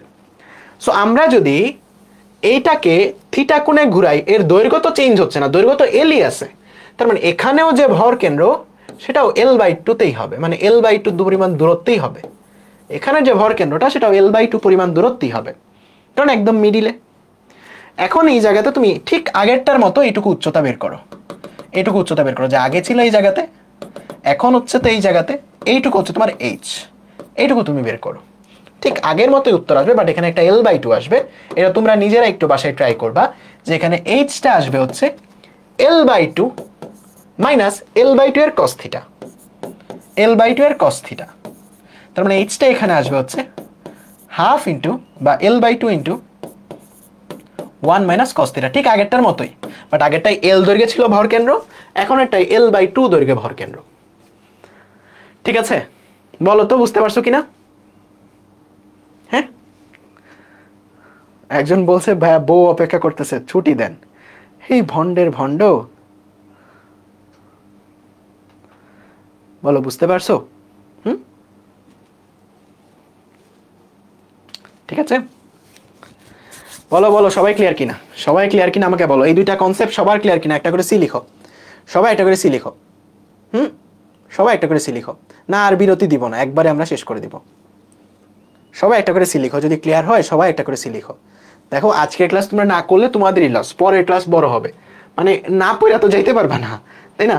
মানে দুইটা ক্লাসে তো অর্ধেকটা শেষ করতে হবে তোমাদের, সো তোমাদেরই করতে হবে ক্লাস। আজকে ছোট ছোট ক্লাসে শেষ করে দিলে নেক্সট ক্লাস বড় হবে, পরে কিন্তু আবার হাউমাউ করবা। সো এর থেকে ক্লাসটা করো মনোযোগ দিয়ে। দেখো একটা ইটের দৈর্ঘ্য এত, একটা ইটের দৈর্ঘ্য এত, খেয়াল করো খুবই মজার, ইটের দৈর্ঘ্য এত, প্রস্থ এত, উচ্চতা এত। এর ভর 2 কেজি হলে ইটের দৈর্ঘ্য বরাবর আনুভূমিক অবস্থান থেকে উলম্ব অবস্থানে রাখতে কি পরিমাণ কাজ করতে হয়? দেখো ইটটা যখন শায়িত অবস্থায় আছে তখন তার দৈর্ঘ্য বরাবর শায়িত অবস্থায় আছে, দেখো বলা আছে দৈর্ঘ্য বরাবর আনুভূমিক অবস্থান হতে, তার মানে আনুভূমিক অবস্থান হতে যখন দৈর্ঘ্য বরাবর সে আনুভূমিক ভাবে আছে, তার মানে এল যদি তার দৈর্ঘ্য হয়, ভর কেন্দ্রটা শুরুতে কোথায় ছিল? এটা তো তার উচ্চতা, উচ্চতা কত বলতো? উচ্চতা দেয়া আছে, উচ্চতা হচ্ছে মনে করো H আমি ধরলাম, তাহলে এই উচ্চতার অর্ধেকে তার ভর কেন্দ্র ছিল। এখন পরবর্তীতে যদি এটা দাঁড়া করাই, তাহলে তার ভর কেন্দ্রটা কোথায় চলে যাবে বলতো? L/2 তে, এইটুকু অবস্থানে চলে যাবে, L/2 তে চলে যাবে, রাইট? L/2 তে চলে যাবে। তাহলে আমাকে বলো ভর কেন্দ্রের সরণ এখানে কতটুকু ঘটছে? ভর কেন্দ্রের সরণ এখানে কতটুকু ঘটছে? L/2 minus H/2। তাহলে তোমার এখানে কৃত কাজটা কত আসবে বলো তো? W = M, M কত? 2 কেজি, G কত? 9.8, H কত? এত মাইনাস এত, এইটুকুই হচ্ছে আমার H, এইটুকুই হচ্ছে আমাদের ভর কেন্দ্রের সরণ, ভর কেন্দ্র কতটুকু উঠাইছি। তার মানে L কত, দৈর্ঘ্য কত? 0.48। আমার আগে উত্তর করে বলে দাও তো, এটা বাই 2 মাইনাস H/2, H কি? উচ্চতা, তার মানে 0.12 ডিভাইড বাই 2। দেখো প্রস্থ কিন্তু এখানে কোনো কাজে লাগে নেই, বলো 3.252, ভেরি গুড। সরি কত বলছো? 2.352। বলো তো মজার না ম্যাথটা? মজার না বলো তো? বলো তো ম্যাথটা মজার না? এটা কিন্তু অ্যাডমিশনেও আসে, এইচএসসি তো আসেই, অ্যাডমিশনেও আসে। মজার না? মজার কিন্তু, ঠিক আছে, এটা কিন্তু মজার। পরেরটা এটা, 3 মিটার দৈর্ঘ্য একটা মইয়ের ওজন 200 নিউটন, ঠিক আছে। মইটির ভর কেন্দ্র এক প্রান্ত থেকে 120 সেন্টিমিটার দূরে অবস্থিত। এখানে কিন্তু তোমাকে একটু ঝামেলা করছে। কি ঝামেলা? মইয়ের ভর কেন্দ্র তোমাকে বলে দিছে। আগে তুমি ভর কেন্দ্র নিজের ইচ্ছা মতো অর্ধেক দূরত্বে ধরে নিতা, বাট এখন বলে দিছে তোমাকে যে ভর কেন্দ্র তার এক প্রান্ত থেকে 120 সেন্টিমিটার দূরে অবস্থিত। তোমাকে অবস্থানটা বলে দিছে, ঠিক আছে, তোমাকে অবস্থানটা বলে দিছে। মইয়ের অপর প্রান্তে 50 নিউটন ভর ওজন লাগানো আছে। কত নিউটন? 50 নিউটন ওজন লাগানো আছে, ডিরেক্ট ওজন দিয়ে দিছে। থাকা অবস্থায় মইটিকে আনুভূমিক থেকে উলম্ব অবস্থায় তুলতে কৃত কাজ। খুবই সুন্দর একটা প্রশ্ন, দেখে আমার আগে কে উত্তর করতে পারো। যে উত্তর করতে পারবা সবার আগে, এখন আমি কেমনে চেক করবো সবার আগে কে উত্তর করতে পারছো? আচ্ছা আমি ম্যাটটা করব, যার উত্তর সবার আগে আমার চোখে পড়বে তাকে একটা টি-শার্ট গিফট দিব, ঠিক আছে? সো এটা আমার আগে সলভ করো, যার উত্তর সবার আগে আমার চোখে পড়বে। আমি কিন্তু বলি নাই সবার আগে যে সলভ করতে পারবে, এটা বলি নাই, পরে বলবা যে ভাইয়া 2 নাম্বারই করছে, এমন না। যার উত্তর সবার আগে আমার চোখে পড়বে। দেখো AB, এটা একটা মই, ঠিক আছে। এই মইটা আমরা ধরে নিলাম মইয়ের কোনো প্রস্থ নাই, শুধু দৈর্ঘ্যই, মইয়ের কোনো প্রস্থ নাই, কারণ এখানে শুধু দৈর্ঘ্যই দেয়া। মইটার দৈর্ঘ্য কত তোমাকে বলে দিছে যে দৈর্ঘ্যটা হচ্ছে 3 মিটার। মইটার দৈর্ঘ্য কত? দৈর্ঘ্যটা হচ্ছে 3 মিটার। আমি টার্গেট নিছি কিন্তু 12টা 20, 3 মিটার, রাইট। বলছে মইয়ের ওজনটা দেয়া 200 নিউটন। মইয়ের ভর কেন্দ্র এর এক প্রান্ত থেকে 120 সেন্টিমিটার, মানে আমি ধরে নিলাম এর ভর কেন্দ্র এই জায়গাতে, ঠিক আছে। 120 সেন্টিমিটার মানে 1.2 মিটার উচ্চতা, 1.2 মিটার দূরত্ব অবস্থিত। মইয়ের অপর প্রান্তে, মানে যেই প্রান্ত থেকে এত মিটার দূরে ভর কেন্দ্র অবস্থিত, এর অপর প্রান্তে একটা ভর আছে, যেই ভরটা হচ্ছে 50 নিউটনের। থাকা অবস্থায় মইটিকে আনুভূমিকত উলম্ব অবস্থানে তুলতে কি পরিমাণ কাজ করতে হবে? দেখো, মইটাকে যদি এখন উলম্ব অবস্থানে নিয়ে যায়, দেখো এখান থেকে ধরে যদি এখানে দাঁড়া করাই, এরকম হবে না? এরকম হবে। তাইলে দেখো খেয়াল করো, মইয়ের ভর কেন্দ্র কতটুকু উচ্চতায় উঠতেছে? মইয়ের ভর কেন্দ্র ছিল 1.2 তে, তার মানে মইয়ের ভর কেন্দ্র 1.2 মিটার উচ্চতায় উঠতেছে। 50 নিউটন, এটা ছিল হচ্ছে 3 মিটার দূরত্বে, তার মানে 50 নিউটন উঠতেছে 3 মিটার উচ্চতায়। তাহলে আমার টোটাল কৃত কাজটা কত হবে? ডাব্লিউ টোটাল, স্কেলার রাশি যোগ করা যায়, তার মানে W1 প্লাস W2। মইয়ের জন্য আমাকে কতটুকু কাজ করতে হবে? মইয়ের জন্য মইয়ের ভর কেন্দ্র 120 সেন্টিমিটার বা 1.2 মিটার সরানো হয়েছে। তাহলে মইয়ের ওজন দেয়া, এমজির ভ্যালুটাই দেয়া, তার মানে 200 ইন্টু 1.2 প্লাস, এটা মইয়ের জন্য ক্যালকুলেট করা হয়ে গেছে। মইয়ের ভর কেন্দ্র সরণ 1.2। এখন এই 50 নিউটনের ভর কেন্দ্রের সরণ কত? এটা আছে 3 মিটার দূরে, দাঁড়া করাইলে উচ্চতা 3 মিটার উচ্চতায় উঠে যায়। তার মানে যেহেতু এটা 3 মিটার উচ্চতায় উঠে যায়, তার মানে তার ভর কেন্দ্রের সরণটা 3 মিটার। তার মানে এখানে হচ্ছে 50 ইন্টু 3 মিটার। ক্যালকুলেটর দিয়ে সলভ করো, কত আসে দেখো। 200 ইন্টু 1.2 প্লাস 150, কত আসে বলো তো? 390 জুল। ঠিক আছে, আমি একজনের নাম পড়তেছি, তানিয়া ইসলাম, ঠিক আছে, যার নাম সামনে পড়ছে তারটাই পড়লাম, ঠিক আছে। আচ্ছা, আরেকজন ছেলের নাম পড়ি, নাহলে বলবা যে আবার ঝামেলা করছে। মারুফ হোসেন। আচ্ছা, তানিয়া ইসলাম আর মারুফ হোসেন, তোমরা দুইজন একটু ক্লাস শেষে ডিসকাস করে কোথাও আমাকে নক দিও, ঠিক আছে।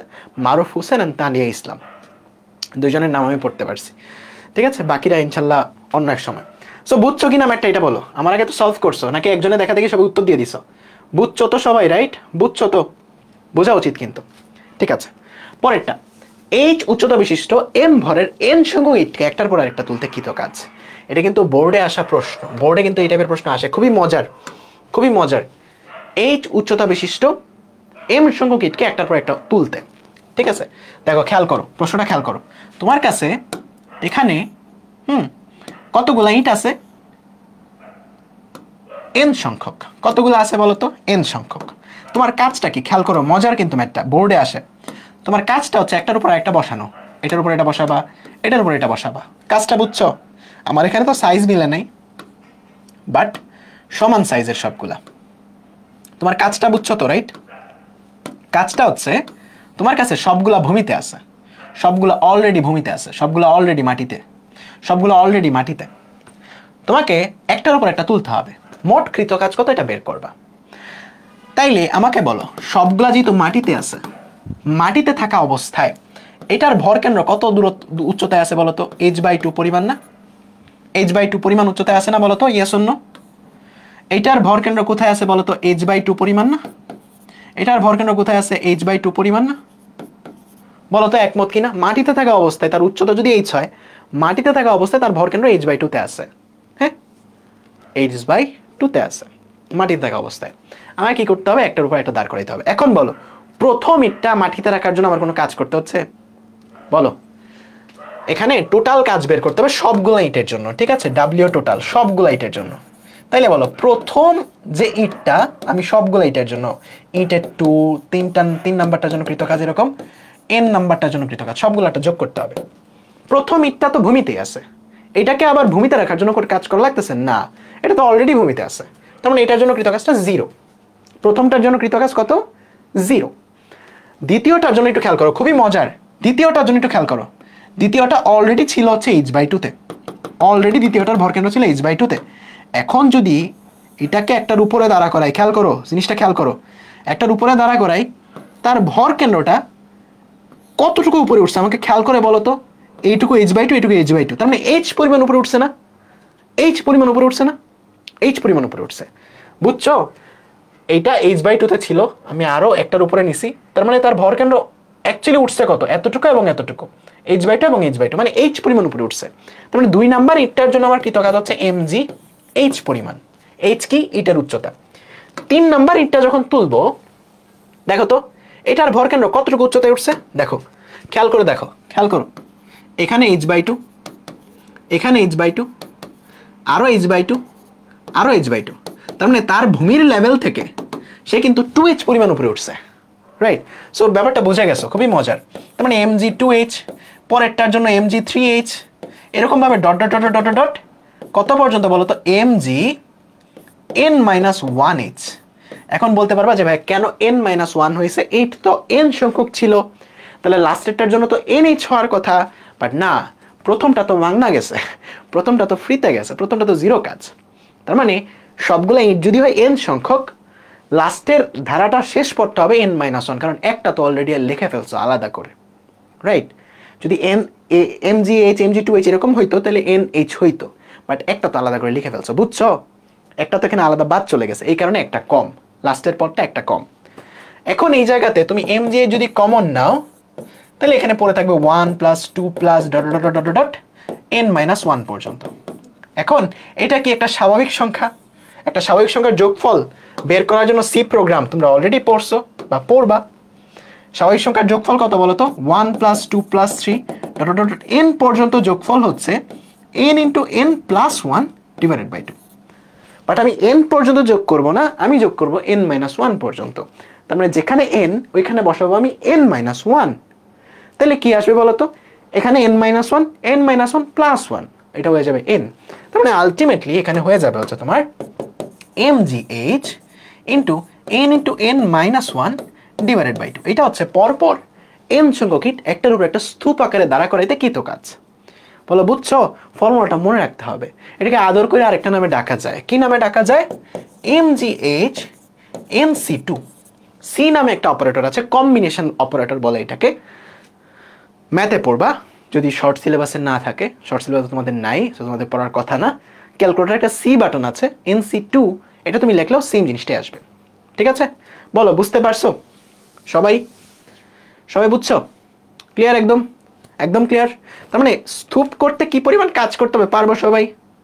পারবো, ঠিক আছে, নাইস নাইস। যদি পারো এখন আমাকে দুইটা ম্যাথ করতে হবে, খুবই খুবই মজার ম্যাথ, খুবই খুবই মজার ম্যাথ এবং খুবই স্ট্যান্ডার্ড একটা ম্যাথ। সিলেট বোর্ডেরটা তো অনেক কঠিন। খেয়াল করে দেখো এখানে কি বলছে, 50 সেন্টিমিটার বাহু বিশিষ্ট কোনো ঘনক আকৃতির, ঘনকের 3 বাহুই সমান, তাই না?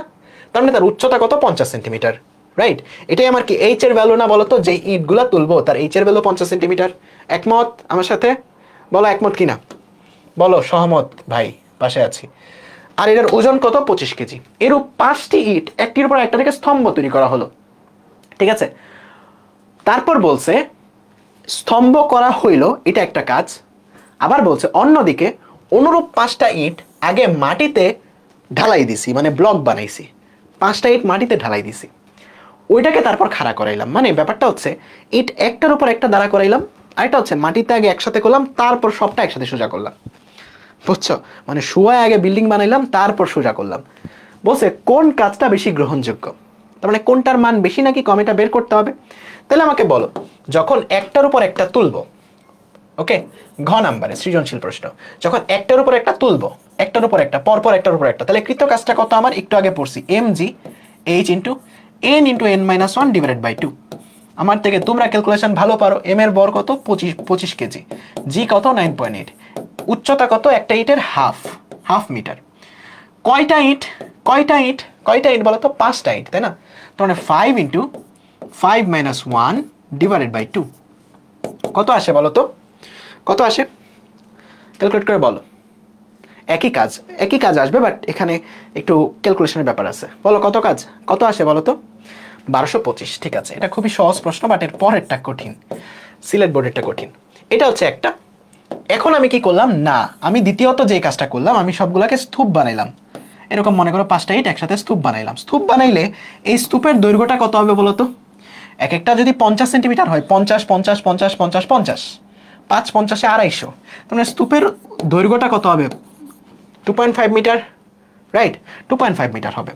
অলরেডি স্তূপটা যখন ভূমিতে বানাইছো, মাটিতে যখন স্তূপটা বানাইছো, এই মাটিতে থাকা অবস্থায় তার ভর কেন্দ্র কতটুকু উচ্চতায় আছে? h/2 পরিমাণ উচ্চতায় আছে, রাইট? এখন এটাকে যদি সোজা করো, এটাকে যদি এখন সোজা করো, আমি জাস্ট একটু মানে সাইজ মিলবে না, যাই হোক প্যারা নেই। সো এটাকে যদি সোজা করো, এটার ভর কেন্দ্র কতটুকু উচ্চতায় উঠে যাবে? পুরোটা যদি 250 হয় বা 2.5 মিটার হয়, এটার অর্ধেক উচ্চতায় উঠে যাবে, তার মানে 2.5/2 উচ্চতায় উঠে যাবে। তাহলে অলরেডি ছিল এতটুকু জায়গাতে, এখন উঠছে এতটুকু জায়গাতে, তাহলে ভর কেন্দ্রের সরণ কতটুকু? ঠিক আগের মতো, যে ইট তোলার ম্যাথ, একটা ইট তোলার ম্যাথ, রাইট? এটাই ভর কেন্দ্রের সরণ। ক্যালকুলেট করো, W = mgh। mgh, এসটা কি? এসটা হচ্ছে 2.5 বা দৈর্ঘ্য ডিভাইড বাই 2 মাইনাস উচ্চতা ডিভাইড বাই 2। উচ্চতা কত? 50 সেন্টিমিটার বা হাফ মিটার বা 0.5/2। বলো একই আসে কিনা? একই আসে? একই আসছে, ঠিক আছে। 1225 জুল। তার মানে দুই ক্ষেত্রে একই উপায়, মানে একই পরিমাণ কাজ করতে হয়, কিন্তু কোনটা বেশি গ্রহণযোগ্য? কোনটা বেশি গ্রহণযোগ্য? একটার উপর একটা ইট তোলা বেশি গ্রহণযোগ্য, কারণ এটা আমাদের কি হচ্ছে বলতো, এখানে মানে এইটা তোলা তাত্ত্বিকভাবে কাজ সমান হলেও এইটা তোলা বেশি গ্রহণযোগ্য, কারণ যখন আমরা বিল্ডিং তৈরি করতেছি একটা একটা করে তোলাটাই আসলে বেশি জরুরি। আচ্ছা, সেকেন্ড পার্টটা আবার দেখো। সেকেন্ড পার্টে কি বলছে? ইটগুলা একসাথে জোড়া দিছে, তাহলে 5টা ইট জোড়া দিলে দৈর্ঘ্য 2.5 মিটার হবে। এটা আমার থেকে ভালো তুমি জানো। এই ইটটার আণবিক দূরত্ব যদি এত হয়, মানে উলম্ব দূরত্ব যদি 50 সেন্টিমিটার হয় বা h হয় উচ্চতা, তাহলে অলরেডি তার ভর কেন্দ্রটা কততে আছে বলতো? h/2 তে বা 0.5/2 তে আছে অলরেডি তার ভর কেন্দ্রটা।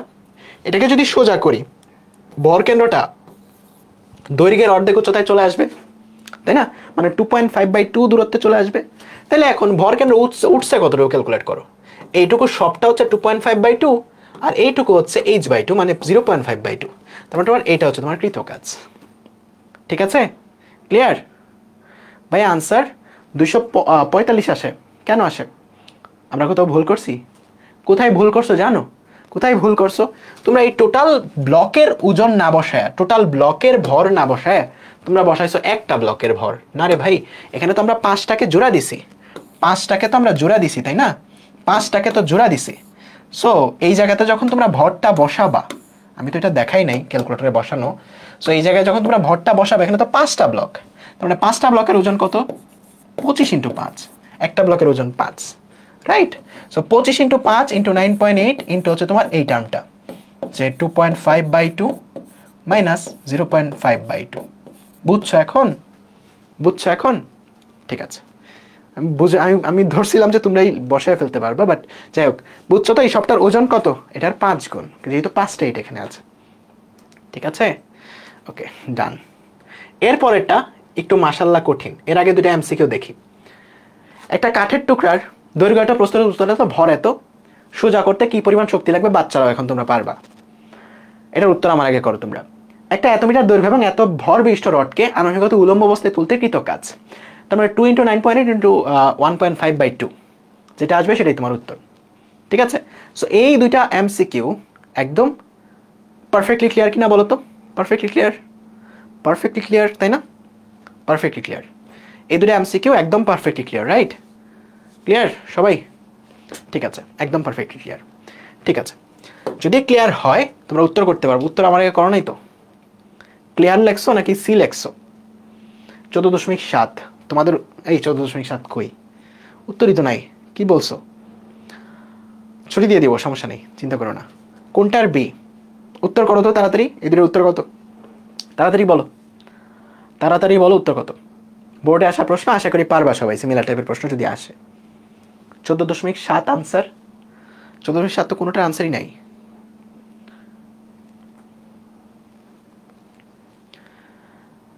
কোনটা করতেছো? বি। দেখো, দৈর্ঘ্য এত, দৈর্ঘ্য এত, তারপর প্রস্থ এত, উচ্চতা এত। কি বলছে? ব্লকটির দৈর্ঘ্যকে আনুভূমিক অবস্থা থেকে উলম্ব স্থানে কি পরিমাণ কাজ করতে হবে? তার মানে m × g × 0.24/2 মাইনাস 0.06/2। ঠিক আছে? তোমাদের তো একটা উত্তর আমি পাচ্ছি না। আচ্ছা, বলছো, তার মানে এটা উত্তর। ঠিক আছে, তোমাদের উত্তরেই মেনে নিলাম। পরেরটার উত্তর কত? পরেরটার উত্তর কত? পরেরটার উত্তর পরেরটার উত্তর বি। আচ্ছা, পরেরটার উত্তর বি, তার মানে বি মেনে নিলাম। ঠিক আছে, ডান। ওকে, এখন একটা ম্যাথের দিকে যাব, এর আগে এই জিনিসটা একটু বলে নেই। ম্যাগ তৈরিতে কৃতকাজ, এই কনসেপ্ট অ্যাকচুয়ালি কি? এই কনসেপ্টটা মূলত ম্যাগ তোমাকে বানাইতে হবে না, এটা হচ্ছে মেঘ এর বৃষ্টি মাটিতে পড়ে কি হয়, মেঘের বৃষ্টি মাটিতে পড়ে মাটিতে একটা জায়গা জুড়ে পানি ছড়ায় দেয়, তাই না? সো তোমাকে বললো কোন একদিন বৃষ্টিপাতে 1 কিলোমিটার জায়গা জুড়ে, 1 কিলোমিটার স্কোয়ার জায়গা জুড়ে, কত বললো? 1 কিলোমিটার স্কোয়ার। তার মানে তোমার জায়গাটা অ্যাকচুয়ালি কতটুকু? জায়গাটা হচ্ছে 1 কিলোমিটার স্কোয়ার।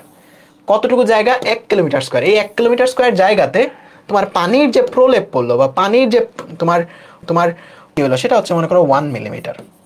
এই ক্ষেত্রফলটা কত পুরাটা? ক্ষেত্রফলটা 1 কিলোমিটার স্কোয়ার। তোমাকে বললো এটাকে আবার মেঘে পরিণত করতে কৃতকাজ। এখানে মূলত মেঘে পরিণত করতে কৃতকাজ বলে নাই, যেটা বলে যে এই পরিমাণ পানিকে আবার মেঘের পরিণত করতে বা মেঘ পর্যন্ত নিয়ে যেতে। মেঘ মনে করো 1000 কিলোমিটার উপরে থাকে, এত উপরে তো থাকে না, মনে করো 10 কিলোমিটার উপরে থাকে। সো এই পরিমাণ পানিকে 10 কিলোমিটার তুলতে কি পরিমাণ কাজ করতে হবে, এটা হচ্ছে মেঘ তৈরি করার কৃতকাজ, বুঝছো? তার মানে মনে করো মেঘের উচ্চতা হচ্ছে মনে করো 10 কিলোমিটার বা 1 কিলোমিটার, 1 কিলোমিটার উচ্চতায় মেঘ থাকে। তাইলে এই পরিমাণ পানিকে 1 কিলোমিটার উচ্চতায় তুলতে যে পরিমাণ কৃতকাজ, সেটাই মেঘ তৈরিতে কৃতকাজ, বুঝছো? মাটিতে পানি পড়ে আছে, বললো 1 কিলোমিটার স্কোয়ার জায়গা 1 মিলিমিটার পুরুত্বের পানি পড়ছে, ঠিক আছে? তার মানে পুরো পানির আয়তনটা কত তুমি বের করতে পারবা, ওজনটা বের করতে পারবা, ভরটা বের করতে পারবা। এই পানিটাকে 1 কিলোমিটার উপরে তুলতে যে কৃতকাজ, এটাই মেঘ তৈরিতে কৃতকাজ, বুঝছো? তার মানে এখানে মেঘ তৈরিতে যে কৃতকাজ সেটা হবে হচ্ছে এই পরিমাণ সবটা পানির ভর, যেটা ভূমিতে আছে যেই পরিমাণ পানি, ইন্টু 9.8 ইন্টু এইচ। এইচ কত? এইচ হচ্ছে 1 কিলোমিটার বা যত উচ্চতায় মেঘ থাকে, যত উচ্চতায় মেঘ থাকে। এখন বলতে পারো যে ভাইয়া এখানে তো ভর কেন্দ্রটার মধ্যে থাকে, দেখো 1 কিলোমিটারের তুলনায় 1 মিলিমিটার, এটা তো একদম যাচ্ছে তাই জিনিস। সো এখানে তুমি এটার ভর কেন্দ্র বিয়োগ করা না করা একই কথা। সো তুমি ডিরেক্টলি শুধু এইচই লিখতে পারো, ঠিক আছে? সো এখানে মাটিতে যে পানিটুকু আছে এটুকুর ওজন কত বা ভর কত তুমি বের করো, এমটা বের করো। তার মানে এটার আয়তন ইন্টু ঘনত্ব, এটা তুমি লিখতে পারবা তার ভর, তাই না? আয়তন ইন্টু যদি তুমি ঘনত্ব দাও, ঘনত্ব, পানির ঘনত্ব কত? পানির ঘনত্ব 1000। পানির ঘনত্ব কত? পানির ঘনত্ব 1000। তার মানে আয়তন ইন্টু ঘনত্ব করলে তুমি কি পাবা বলো তো? কি পাবা? তার ভর পাবা। এই ভরটাকে তুমি যদি এখন জিএস দিয়ে গুণ করো তাহলে উত্তর পেয়ে যাবা। দেখো আমার কথাটা বুঝো, কথাটা বুঝো। মেঘ তৈরিতে কৃতকাজ, এটা মানে কি? সোজা কথা, মাটিতে পানি পড়ে আছে, এটাকে 1 কিলোমিটার উপরে তুলতে কৃতকাজ। ওকে, মাটিতে পানি পড়ে আছে এম ভরের, আমাকে বলো মাটিতে এম ভরের পানি পড়ে আছে, এটাকে 1 কিলোমিটার উপরে তুলতে বা এইচ পরিমাণ উপরে তুলতে কি পরিমাণ কাজ করতে হবে, এটা তুমি বের করতে পারবা? মাটিতে এম ভরের পানি পড়ে আছে, আমার কথা খেয়াল করো, মাটিতে ফ্লোরে এম ভরের পানি পড়ে আছে, এটাকে 1 কিলোমিটার উপরে তুলতে কি পরিমাণ কাজ করতে হবে, এটা এমজিএইচ, এটা তুমি বুঝছো?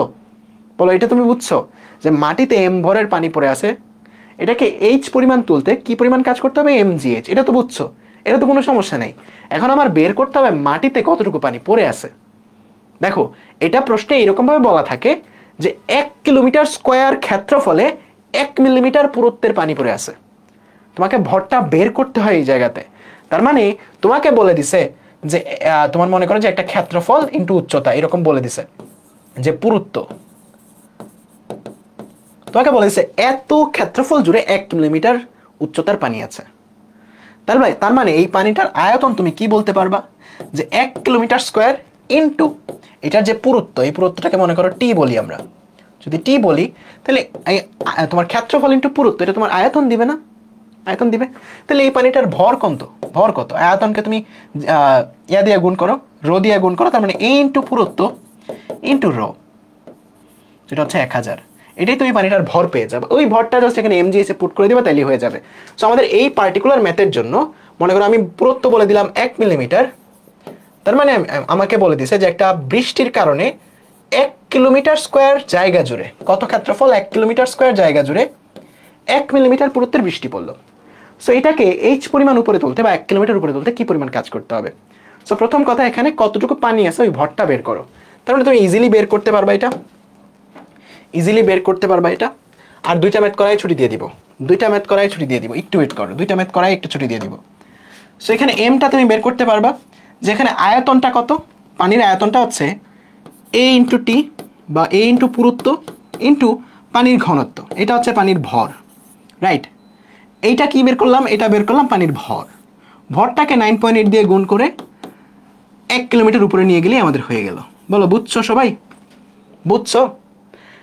বুঝতে পারছো? হ্যাঁ, তাইলে এখানে যে 1 কিলোমিটার স্কোয়ার জায়গা, এটাকে যদি মিটার স্কোয়ারে লিখতে হয় কি লিখবা? কিলোমিটার স্কোয়ারকে মিটার স্কোয়ারে নিতে হলে কিলোমিটারকে মিটারে নিলে 1000 দিয়ে গুণ, কিলোমিটার স্কোয়ারকে মিটার স্কোয়ারে নিলে 1000 স্কোয়ার দিয়ে গুণ। পুরুত্ব কত? 1 মিলিমিটার, তার মানে 1 × 10⁻³ পানির ঘনত্ব কত? 1000, 9.8 কত উচ্চতায় তুলবা? 1000 মিটার উচ্চতায় তুলবা। যত জুল আসবে এটাই হচ্ছে ম্যাক তৈরিতে কৃত কাজ, অর্থাৎ এই পানিটা আকাশে তুলতে কৃত কাজ। বলো বুঝছো? অনেকবার রিক্যাপ করছি এটা, বুঝে গেছো না? তার মানে ম্যাক তৈরিতে কৃত কাজ মানে কি? পানি তৈরি আছে, মানে ভূমিতে পানি পড়ে আছে, এটাকে জাস্ট আকাশে তুলবা। ভূমিতে পানি পড়ে আছে, এটাকে জাস্ট আকাশ তুলবা। ঠিক আছে? ওকে, বুঝছো? ঠিক আছে, ডান ডান ডান। একটা কঠিন ম্যাথ করবো যেটা সিলেট বোর্ডে আসছে, তারপরে আজকে ক্লাসে ছুটি। এই সিলেট বোর্ডের এই ম্যাথটা করবো। এটা টেস্ট পেপারে যেটা সলভ দেয়া ওটা দেখলে বুঝবা না, টেস্ট পেপারে যেটা সলভ দেয়া ওটা দেখলে বুঝবা না। ঠিক আছে? দেখবা যে কি লেখছে, ভুং ভাং। ম্যাথটা সহজ, বাট কি লেখছে টেস্ট পেপারটা বুঝবা না, দেখবা যে অনেক বড় ম্যাথ। নিজেরা ট্রাই করতে চাও, দেখবা যে একটু ঝামেলা আছে। কি বলছে? সো সবচেয়ে ইজিয়েস্ট ওয়েতে তোমাদের দেখাবো, জাস্ট খেয়াল করবা, আমার কথা মনোযোগ দিয়ে শুনবা। এত ঘনত্বের আয়তনের, ধরে নিই এটা ঘনবস্তু, তাইলে এটা যদি তার আয়তন হয়, প্রতিটা ধারের দৈর্ঘ্য কত আমাকে বলো। এই ঘনবস্তুটার প্রতিটা ধারের দৈর্ঘ্য কত? প্রতিটা ধার বা প্রতিটা বাহু এখানে 1/2 মিটার আসে। ঠিক আছে? তুমি ইজিলি বের করে ফেলতে পারবা যে আসলে প্রতিটা বাহুর দৈর্ঘ্য 1/2 মিটার। তার মানে 1/2 মিটার একটা ব্লক আছে তোমার কাছে। বলছে প্রতিটার ভর 250 কেজি। 4টা ব্লককে পরপর সাজিয়ে স্তম্ভ করা হলো। ঠিক আছে, ভালো কথা। স্তম্ভটিকে আনুভূমিকের সাথে 30 ডিগ্রি কোণে আনত রাখতে কাজ ও উদ্দীপকে বর্ণিত কৃতকাজের মধ্যে তুলনা করতে বলছে, রাইট? তাহলে উদ্দীপকের কৃতকাজটাকে বের করো। দেখো, উদ্দীপকের কৃতকাজটাকে বের করো। 4টা ইটকে পরপর সাজাইছে, বাচ্চাদের জিনিস। তার মানে একটার উপর আরেকটা সাজাইতে কি পরিমাণ কাজ করতে হবে বলো তো? mgh, m কত 250, g কত 9.8, h কত বলো তো?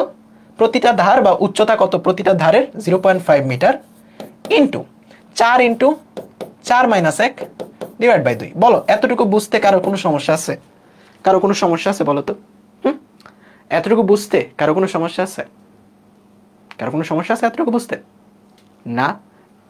একজন বলছে হাফ কেমন? একটা জিনিস দেখো, তোমাকে বলছে একটা ঘন বস্তু, হ্যাঁ একটা ঘন বস্তু, এটার আয়তন হচ্ছে 0.125 এত মিটার কিউব। তাইলে এই ঘন বস্তুটার আয়তন সমান আমরা কি জানি? তার দৈর্ঘ্য ইন্টু প্রস্থ ইন্টু উচ্চতা। তার মানে a কিউব সমান হচ্ছে 0.125 এত মিটার কিউব। তাহলে এখান থেকে এর দৈর্ঘ্য বের করো 0.5। বুঝছো এখন? বুঝো নাই সামিয়া? তারপর পিদান, বুঝছো? ঠিক আছে, এটা সবাই বুঝতে পারছো। এটা কাজ কত আসছে আমাকে বললা না তো? 7350। ওকে, 7350, 7350। ঠিক আছে, আমি এটাও রেখা দিই, এটাও রেখা দিই, যেন পরবর্তীতে তোমাদের দরকার লাগে। যদিও এটা লাগবে না, এটা তেমন কিছু না, এটা জাস্ট এমনি রেখা দাও। ঠিক আছে, ওকে, ডান। এখন কাহিনী তো হচ্ছে এখন যখন 30 ডিগ্রি কোণে আনত করব।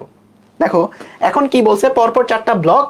দেখো আগের মতোই, আগের ম্যাটটার মতোই খেয়াল করো, 4টা ব্লক এখন একসাথে আছে আমার। 4টা ব্লক একসাথে আছে, ঠিক আছে? খুবই মনোযোগ দিয়ে দেখবা, এটা কিন্তু খুবই মনোযোগ দিয়ে দেখার মতো একটা ম্যাথ। হ্যাঁ, সাধারণত আমি এই টাইপের ম্যাথ যদি আসে বাদ দেওয়াটা উত্তম, যদি না প্যারাই না পড়ো, কারণ এখানে হাইটের একটা সূক্ষ্ম পরিমাপ করার দরকার।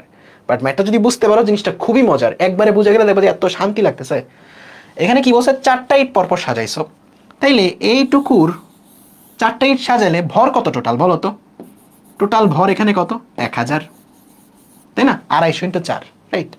1000, 4টা ইট যেহেতু একসাথে অ্যাটাচ করছি, 250 × 4, তার মানে 1000 নিউটন, 1000 কেজি, আসলে নিউটন না তো।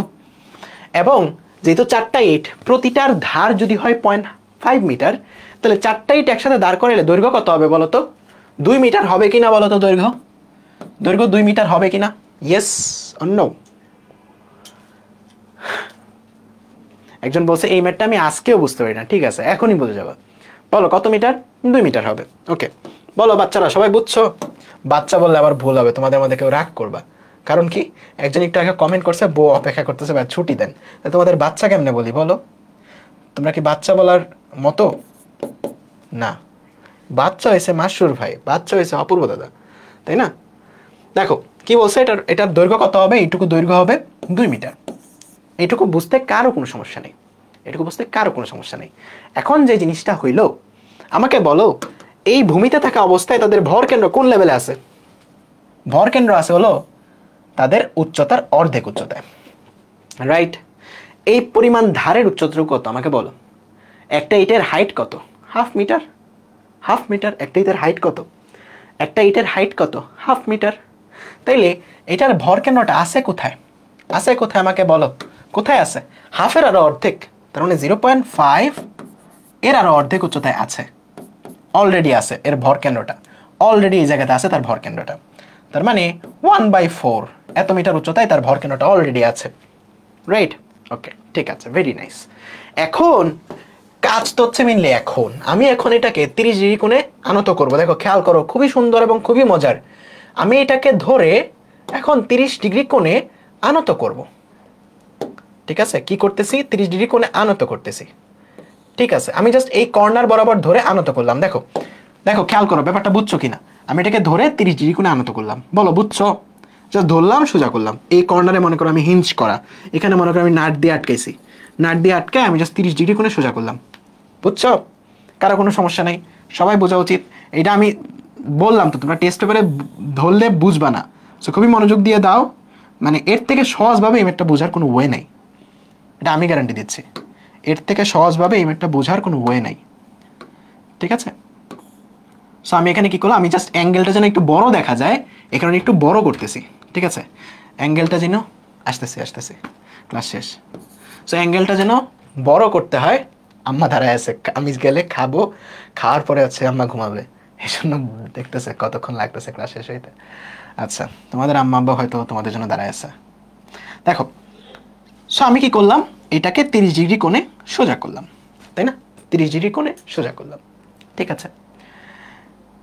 এই পয়েন্টে কেন্দ্র করে আমি সোজা করলাম। তাইলে একটা জিনিস বলো, এটার ভর কেন্দ্র কোথায় থাকবে? একটা জিনিস বলো ভাই, এটার দৈর্ঘ্য যদি এইভাবে 2 মিটার থাকে, এটা যদি 30 ডিগ্রি কোণে ঘুরাই, দৈর্ঘ্য কি 2 মিটার থেকে চেঞ্জ হয়ে যাবে? Yes or no? Yes or no? এটা এভাবে 2 মিটার ছিল দৈর্ঘ্য, সোজা করছি, 2 মিটার থেকে চেঞ্জ হয়ে যাবে না। তার মানে এটার এখন দৈর্ঘ্য কত বলো তো? এখন দৈর্ঘ্য 2 মিটার, কোনো সন্দেহ নাই। তাহলে ভর কেন্দ্রটা কই থাকবে? 2 মিটারের মাঝে।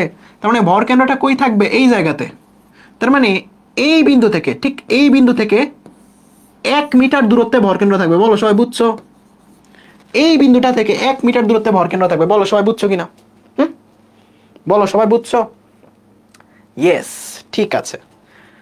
ওকে, দৈর্ঘ্য কিভাবে বের করলাম? দেখো, 4টা ইট একটার সাথে মার্চ করলাম, একটা 1/2 মিটার, একটা 1/2 মিটার, একটা 1/2 মিটার, একটা 1/2 মিটার, 4টা একসাথে 2 মিটার, ঠিক আছে? ওকে, সো এখন খুবই মজার একটা জিনিস দেখো, আমি একটা সমান্তরাল লাইন টানবো, এই যে এই লাইনের সমান্তরাল একটা লাইন টানবো এই বিন্দু থেকে। দেখো খেয়াল করো, এইটুকু বুঝলেই তোমার হয়ে যাবে। তাইলে আমাকে বলো একটা জিনিস খেয়াল করো, এইটুকু বুঝলেই হয়ে যাবে। এই লেখাটা বা এই কোণটা যদি 30 ডিগ্রি হয়, এটাই তো 30 ডিগ্রি, আমি তো 30 ডিগ্রি কোণেই ঘুরাইছি। দেখো নিচের পাশ এবং নিচের পাশ, এটার মধ্যবর্তী কোণ কত? 30 ডিগ্রি। তাইলে এই যে লাইনটা, এটাও 30 ডিগ্রি ঘুরছে, এটাও 30 ডিগ্রি ঘুরছে, তাই না? Yes or no? এটাও 30 ডিগ্রি ঘুরছে, রাইট? তার মানে এই অ্যাঙ্গেলটাও আমার কত? 30 ডিগ্রি। এই অ্যাঙ্গেলটাও আমার কত? 30 ডিগ্রি, তাই না? তাই তো?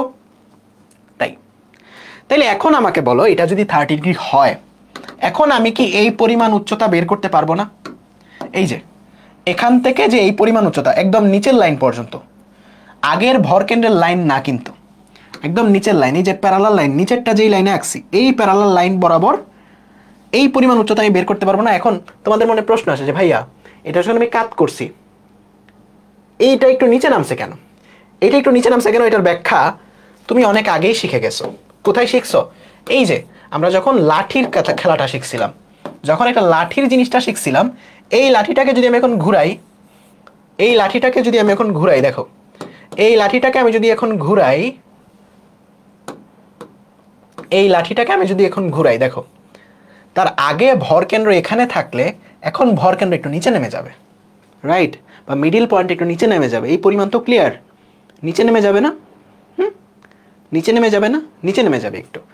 যেমনটা আমরা দেখছিলাম যে একটু ঘুরায় যখন উপরে তুলছিলাম, যেমনটা আমরা একটু ঘুরায় যখন উপরে তুলছিলাম একটু উপরে উঠে গেছিল, তাই না? একটু উপরে উঠে গেছিল, একটু উপরে উঠে যাচ্ছিল, একটু উপরে উঠে যাচ্ছিল। সো আমি যখন উল্টাভাবে ঘুরাচ্ছি অবশ্যই একটু নিচে নেমে যাবে তার ভর কেন্দ্রটা। তাইলে এখানে দেখো এই বস্তুটাকে যখন আমি ঘুরাচ্ছি, এই যে মিডিল পয়েন্টটা, এই মিডিল পয়েন্টটার অর্ধেক উচ্চতায় থাকবে না, এটার উচ্চতাটা একটু নিচে নেমে যাবে। দেখো একটু নিচে নেমে গেছে, দেখো এই পয়েন্টটা আর এই পয়েন্টটা খেয়াল করো, 30 ডিগ্রি ঘোরার কারণে একটু নিচে নেমে গেছে। এই কারণে দুইটা রেখা কিন্তু ডিফারেন্ট, একই লাইনে নাই। এখন আমাকে বলো এই পরিমাণ হাইট তো এখন বাচ্চারাও বের করতে পারবে।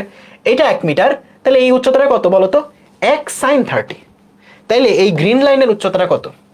এই যে এই গ্রিন লাইনের উচ্চতা মনে করো এ বি, এই যে এখান থেকে একদম এই বিন্দু পর্যন্ত এই এ বি এর উচ্চতা কত বলো তো?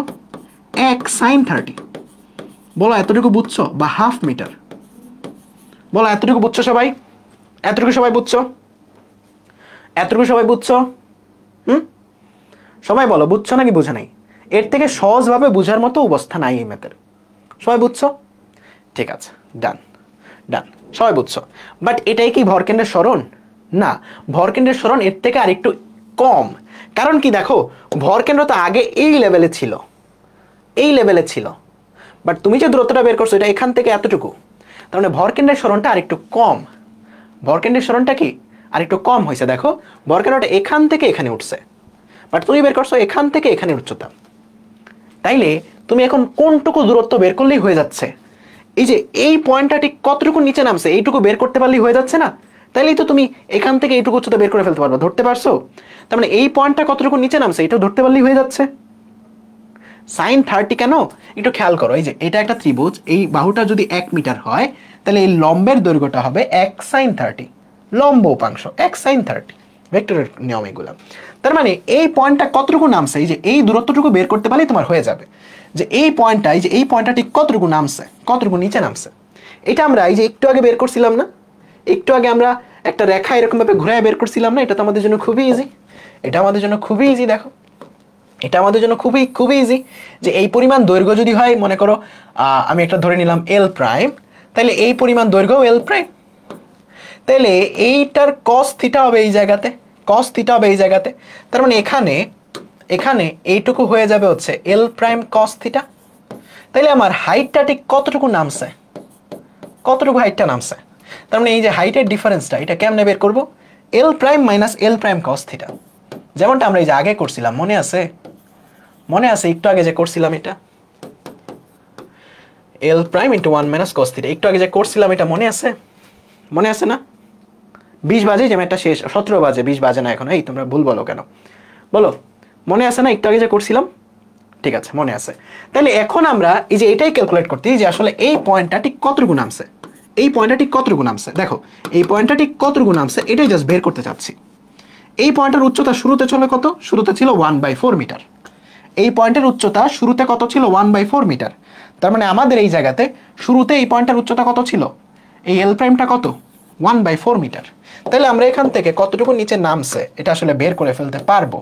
সেটা হয়ে যাবে হচ্ছে আমাদের 1/4 ইন্টু 1 মাইনাস cos 30। কেন এখানে 30 ডিগ্রি? কেন 30 ডিগ্রি কোণে এখানে ঘুরাইছি?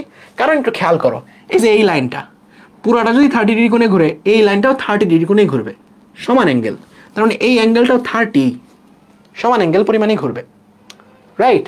ঠিক আছে, ভেরি নাইস। তাহলে এখান থেকে বের করে ফেলো যে এইটা হাইটের ডিফারেন্সটা আসলে 1/4, বা তোমরা বের করো আসলে যে 1/4 into 1 minus cos theta, cos 30 কত আসে? 0.0334 এত মিটার।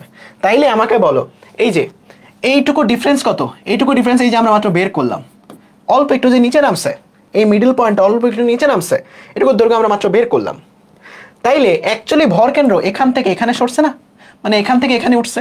তাইলে এই এবি থেকে যদি এটা বিয়োগ করি তাইলে তো আমরা ভর কেন্দ্রের সরণটুকু পেয়ে যাব। সো আমাদের ভর কেন্দ্রের সরণ কেন্দ্রের সরণ এটা আসলে কত বলো তো? এটা হচ্ছে এবি মাইনাস, আমি একটা নাম দেই মনে করো, এটা মনে করো সি, তার মানে বিসি। এবিটা কত? Half metre. বিসিটা কত? কতটুকু নামছে আমরা বের করছি, 0.0334, 0.0334। বলো কৃত কাজটা কত? ডিরেক্ট কৃত কাজ বের করে ফেলি। W equals to MGH. পুরোটার ভর কত? পুরোটার ভর 1000। ওকে, পুরোটার ভর 1000। তারপর জি কত? 9.8। তারপর তোমার এখানে ভ্যালু কত আসছে? ভ্যালু আসছে হলো 0.5 মাইনাস 0.0334। বলো বুঝছো কিনা? তার মানে 4572.68 এত জুল।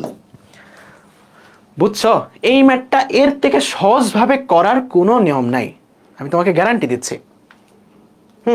এই ম্যাথটা এর থেকে সহজভাবে করার কোনো নিয়ম নাই। বলো সবাই বুঝছো? আমি অনেক চেষ্টা করছি তোমাদের খুব সহজে বুঝাইতে। ক্লাসটা এখনই শেষ, ক্লাসটা এখনই শেষ। সবাই বলো বুঝছো কিনা? আমি আরেকবার একটু রিক্যাপ করতেছি, খুব মনোযোগ দিয়ে খেয়াল করো, খুব মনোযোগ দিয়ে খেয়াল করো। তারপর এই ক্লাসটা শেষ। একটা বস্তু এখানে ছিল, তার ভরকেন্দ্র বিন্দুতে ছিল, এই যে এই লেভেলে ছিল তার ভরকেন্দ্র, তাই না? এই লেভেলে ছিল। এই লেভেলটার উচ্চতা কত? 1/4। সবাই বুঝছো এতটুকু। এটাকে যদি 30 ডিগ্রি কোণে ঘুরাই, একটু খেয়াল করো, এটাকে যদি 30 ডিগ্রি কোণে ঘুরাই, এটার দৈর্ঘ্যটাও চেঞ্জ নাই। তার মানে এর ভরকেন্দ্রের দূরত্ব 1 মিটার দূরত্বেই থাকবে, তাই না?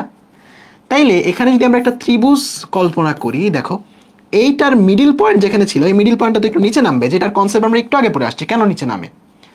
এটার পয়েন্ট একটু নিচে নামবে, এই কারণে এই পয়েন্টটা একটু নিচে আমি আঁকাইছি। সো এখান থেকে আমরা এ বির উচ্চতা পেয়ে যাবো জাস্ট এটার সাইন থিটা। বাট এই এ বিটা তো আসলে বেশি নিয়ে নিছি, ভরকেন্দ্র তো আসলে একটু কম উঠছে। তাহলে এই মধ্যের গ্যাপটুকু বা এই বিন্দুটা কতটুকু নিচে নামছে এটা যদি বের করতে পারি, তাইলেই কাজ শেষ। তাইলেই আমরা এইটুকু উচ্চতা পেয়ে যাব, এসির উচ্চতাটা পেয়ে যাব, তাই না? এসির উচ্চতাটা পেয়ে যাব, রাইট? সো এই যে এই বিন্দুটা কতটুকু নিচে নামছে এটাই আমরা এখানে করছি। দেখো যে আগে ছিল 1/4, এখানে 1/4, 1/4 cos থিটার ভ্যালু এই জায়গায়, আর 1/4 থেকে 1/4 cos থিটার ভ্যালু বিয়োগ করলে আমরা এত ডিফারেন্সটুকু পাই যে কতটুকু নিচে নামছে, সেটা হচ্ছে এটা। তার মানে এখান থেকে আমরা এইটুকু থেকে যদি আমরা এইটুকু বিয়োগ করি তাহলে আমরা উত্তরটা পেয়ে যাবো। বলো এখন বুঝছো সবাই? হ্যাঁ বুঝছো? হ্যাঁ বুঝতে পারছো? এই ম্যাথটা কিন্তু খুবই টাফ, এই ম্যাথটা এত সহজ না। তুমি টেস্ট পেপার দেখে আমি হা করে বসেছিলাম কয়েক মিনিট, পরে না তোমরা বুঝবা। সো এই ম্যাথটা কিন্তু একটু টাফ। ভরকেন্দ্র থেকে ভরকেন্দ্র দূরত্ব হবে না? হ্যাঁ, আমরা তো ভরকেন্দ্র থেকে ভরকেন্দ্র দূরত্বই ক্যালকুলেট করছি, ভরকেন্দ্রটা কতটুকু উপরে উঠছে সেটা ক্যালকুলেট করছি। দেখো ভরকেন্দ্রটা এই লেভেলে ছিল, এখান থেকে এতটুকু উপরে উঠছে, ভরকেন্দ্রের উলম্ব সরণটা আমরা নেই, আমরা ক্যালকুলেট করি। ঠিক আছে, বুঝতে পারছো? বলো কেমন লাগছে আজকের ক্লাস সবার কাছে? যদিও আমাদের টার্গেট ছিল একটু বেশি পড়ার, বাট দুইটা ক্লাসে শেষ করা আসলে ক্লাসটা একটু লেন্দি হবেই, স্বাভাবিক। সো নেক্সট ক্লাসটা একটু প্রিপারেশন নিয়ে এসো যে 3.5 ঘন্টার ক্লাসই হবে। ঠিক আছে, কেমন লাগছে তোমাদের বলো তো? ভালো লাগছে? ঠিক আছে, যদি ভালো লাগে ইনশাআল্লাহ নেক্সট ক্লাসে আমাদের বাকি টপিকগুলো পড়ে ওদেরটা পারফেক্টলি আমরা শেষ করে ফেলবো। ঠিক আছে, ওকে, ঠিক আছে ডান। তোমাদের কয়টা হোমওয়ার্ক দিছি? 2টা হোমওয়ার্ক দিছি, তাই না? আরেকটা হোমওয়ার্ক থাকবে এটা তোমরা একাডেমিকে করা উচিত। এটা যদিও অ্যাডমিশনের ম্যাথ, এইসিতে জীবনে আসবে না। সো এটা তোমাদের হোমওয়ার্ক 3। এটা এইসির জন্য ইম্পর্টেন্ট না, অ্যাডমিশনের জন্য ইম্পর্টেন্ট, অ্যাডমিশনের জন্য আসে না আসলে। সো এটা তোমাদের জন্য হোমওয়ার্ক, যারা একাডেমিকে পড়ছো তোমরা জিনিসটা পারবা। এখানে মূলত ভূমির টেবিলের লেন্থটাকে 0 লেভেল অফ গ্র্যাভিটি ধরতে হয়, এগুলো কনসেপ্ট আমরা পরেও পড়বো। সো এটা তোমাদের হোমওয়ার্ক 3। এটা না পারলেও বোর্ডের কোনো সমস্যা হবে না, মানে পুরো এই চ্যাপ্টারের কোনো সমস্যা হবে না। ঠিক আছে, সো এই ছিল আজকের ক্লাস। আশা করি সবাই খুব ভালো করে বুঝতে পারছো সবকিছু। দেখা হবে নেক্সট ক্লাসে, আমরা খুব সুন্দর করে বাকি টপিকগুলো পড়বো। সো তোমাদের সবার একটা ছবি তুলে নেই। আর পুরস্কার জানি কে কে পাইছো? তানিয়া না মনে নেই, আমাকে একটু মেনশন করো। ঠিক আছে, তোমাদের একটা ছবি তুলি যেন গ্রুপে পোস্ট করা যায়।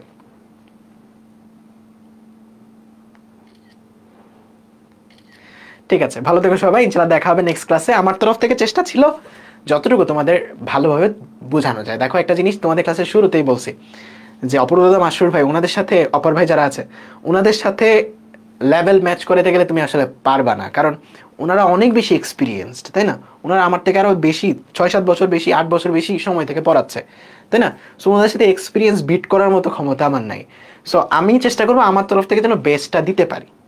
ঠিক আছে, যেন ভাইয়ারা পড়ালেও যতটুকু দেওয়ার চেষ্টা করতেন আমিও যেন তোমাদেরকে ততটুকু দিতে পারি, সেজন্যই সেটাই আমার চেষ্টা।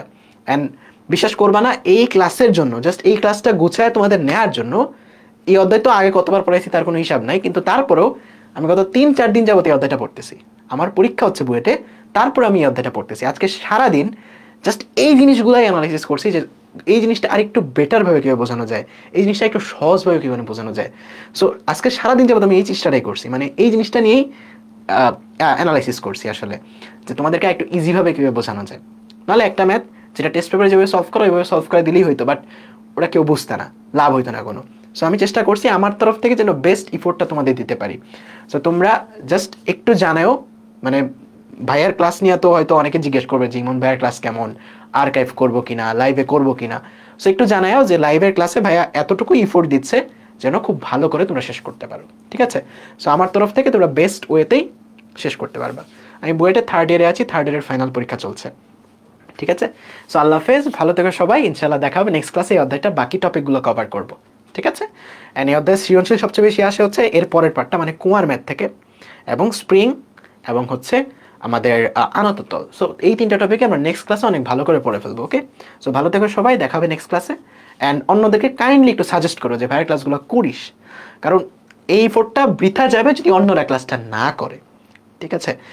সো একটু তোমরা বাইরে অন্যদের বইলো যে লাইভের ক্লাসটা করিস বা এই বাইরের ক্লাসগুলো করিস, হেল্প হবে, ওকে।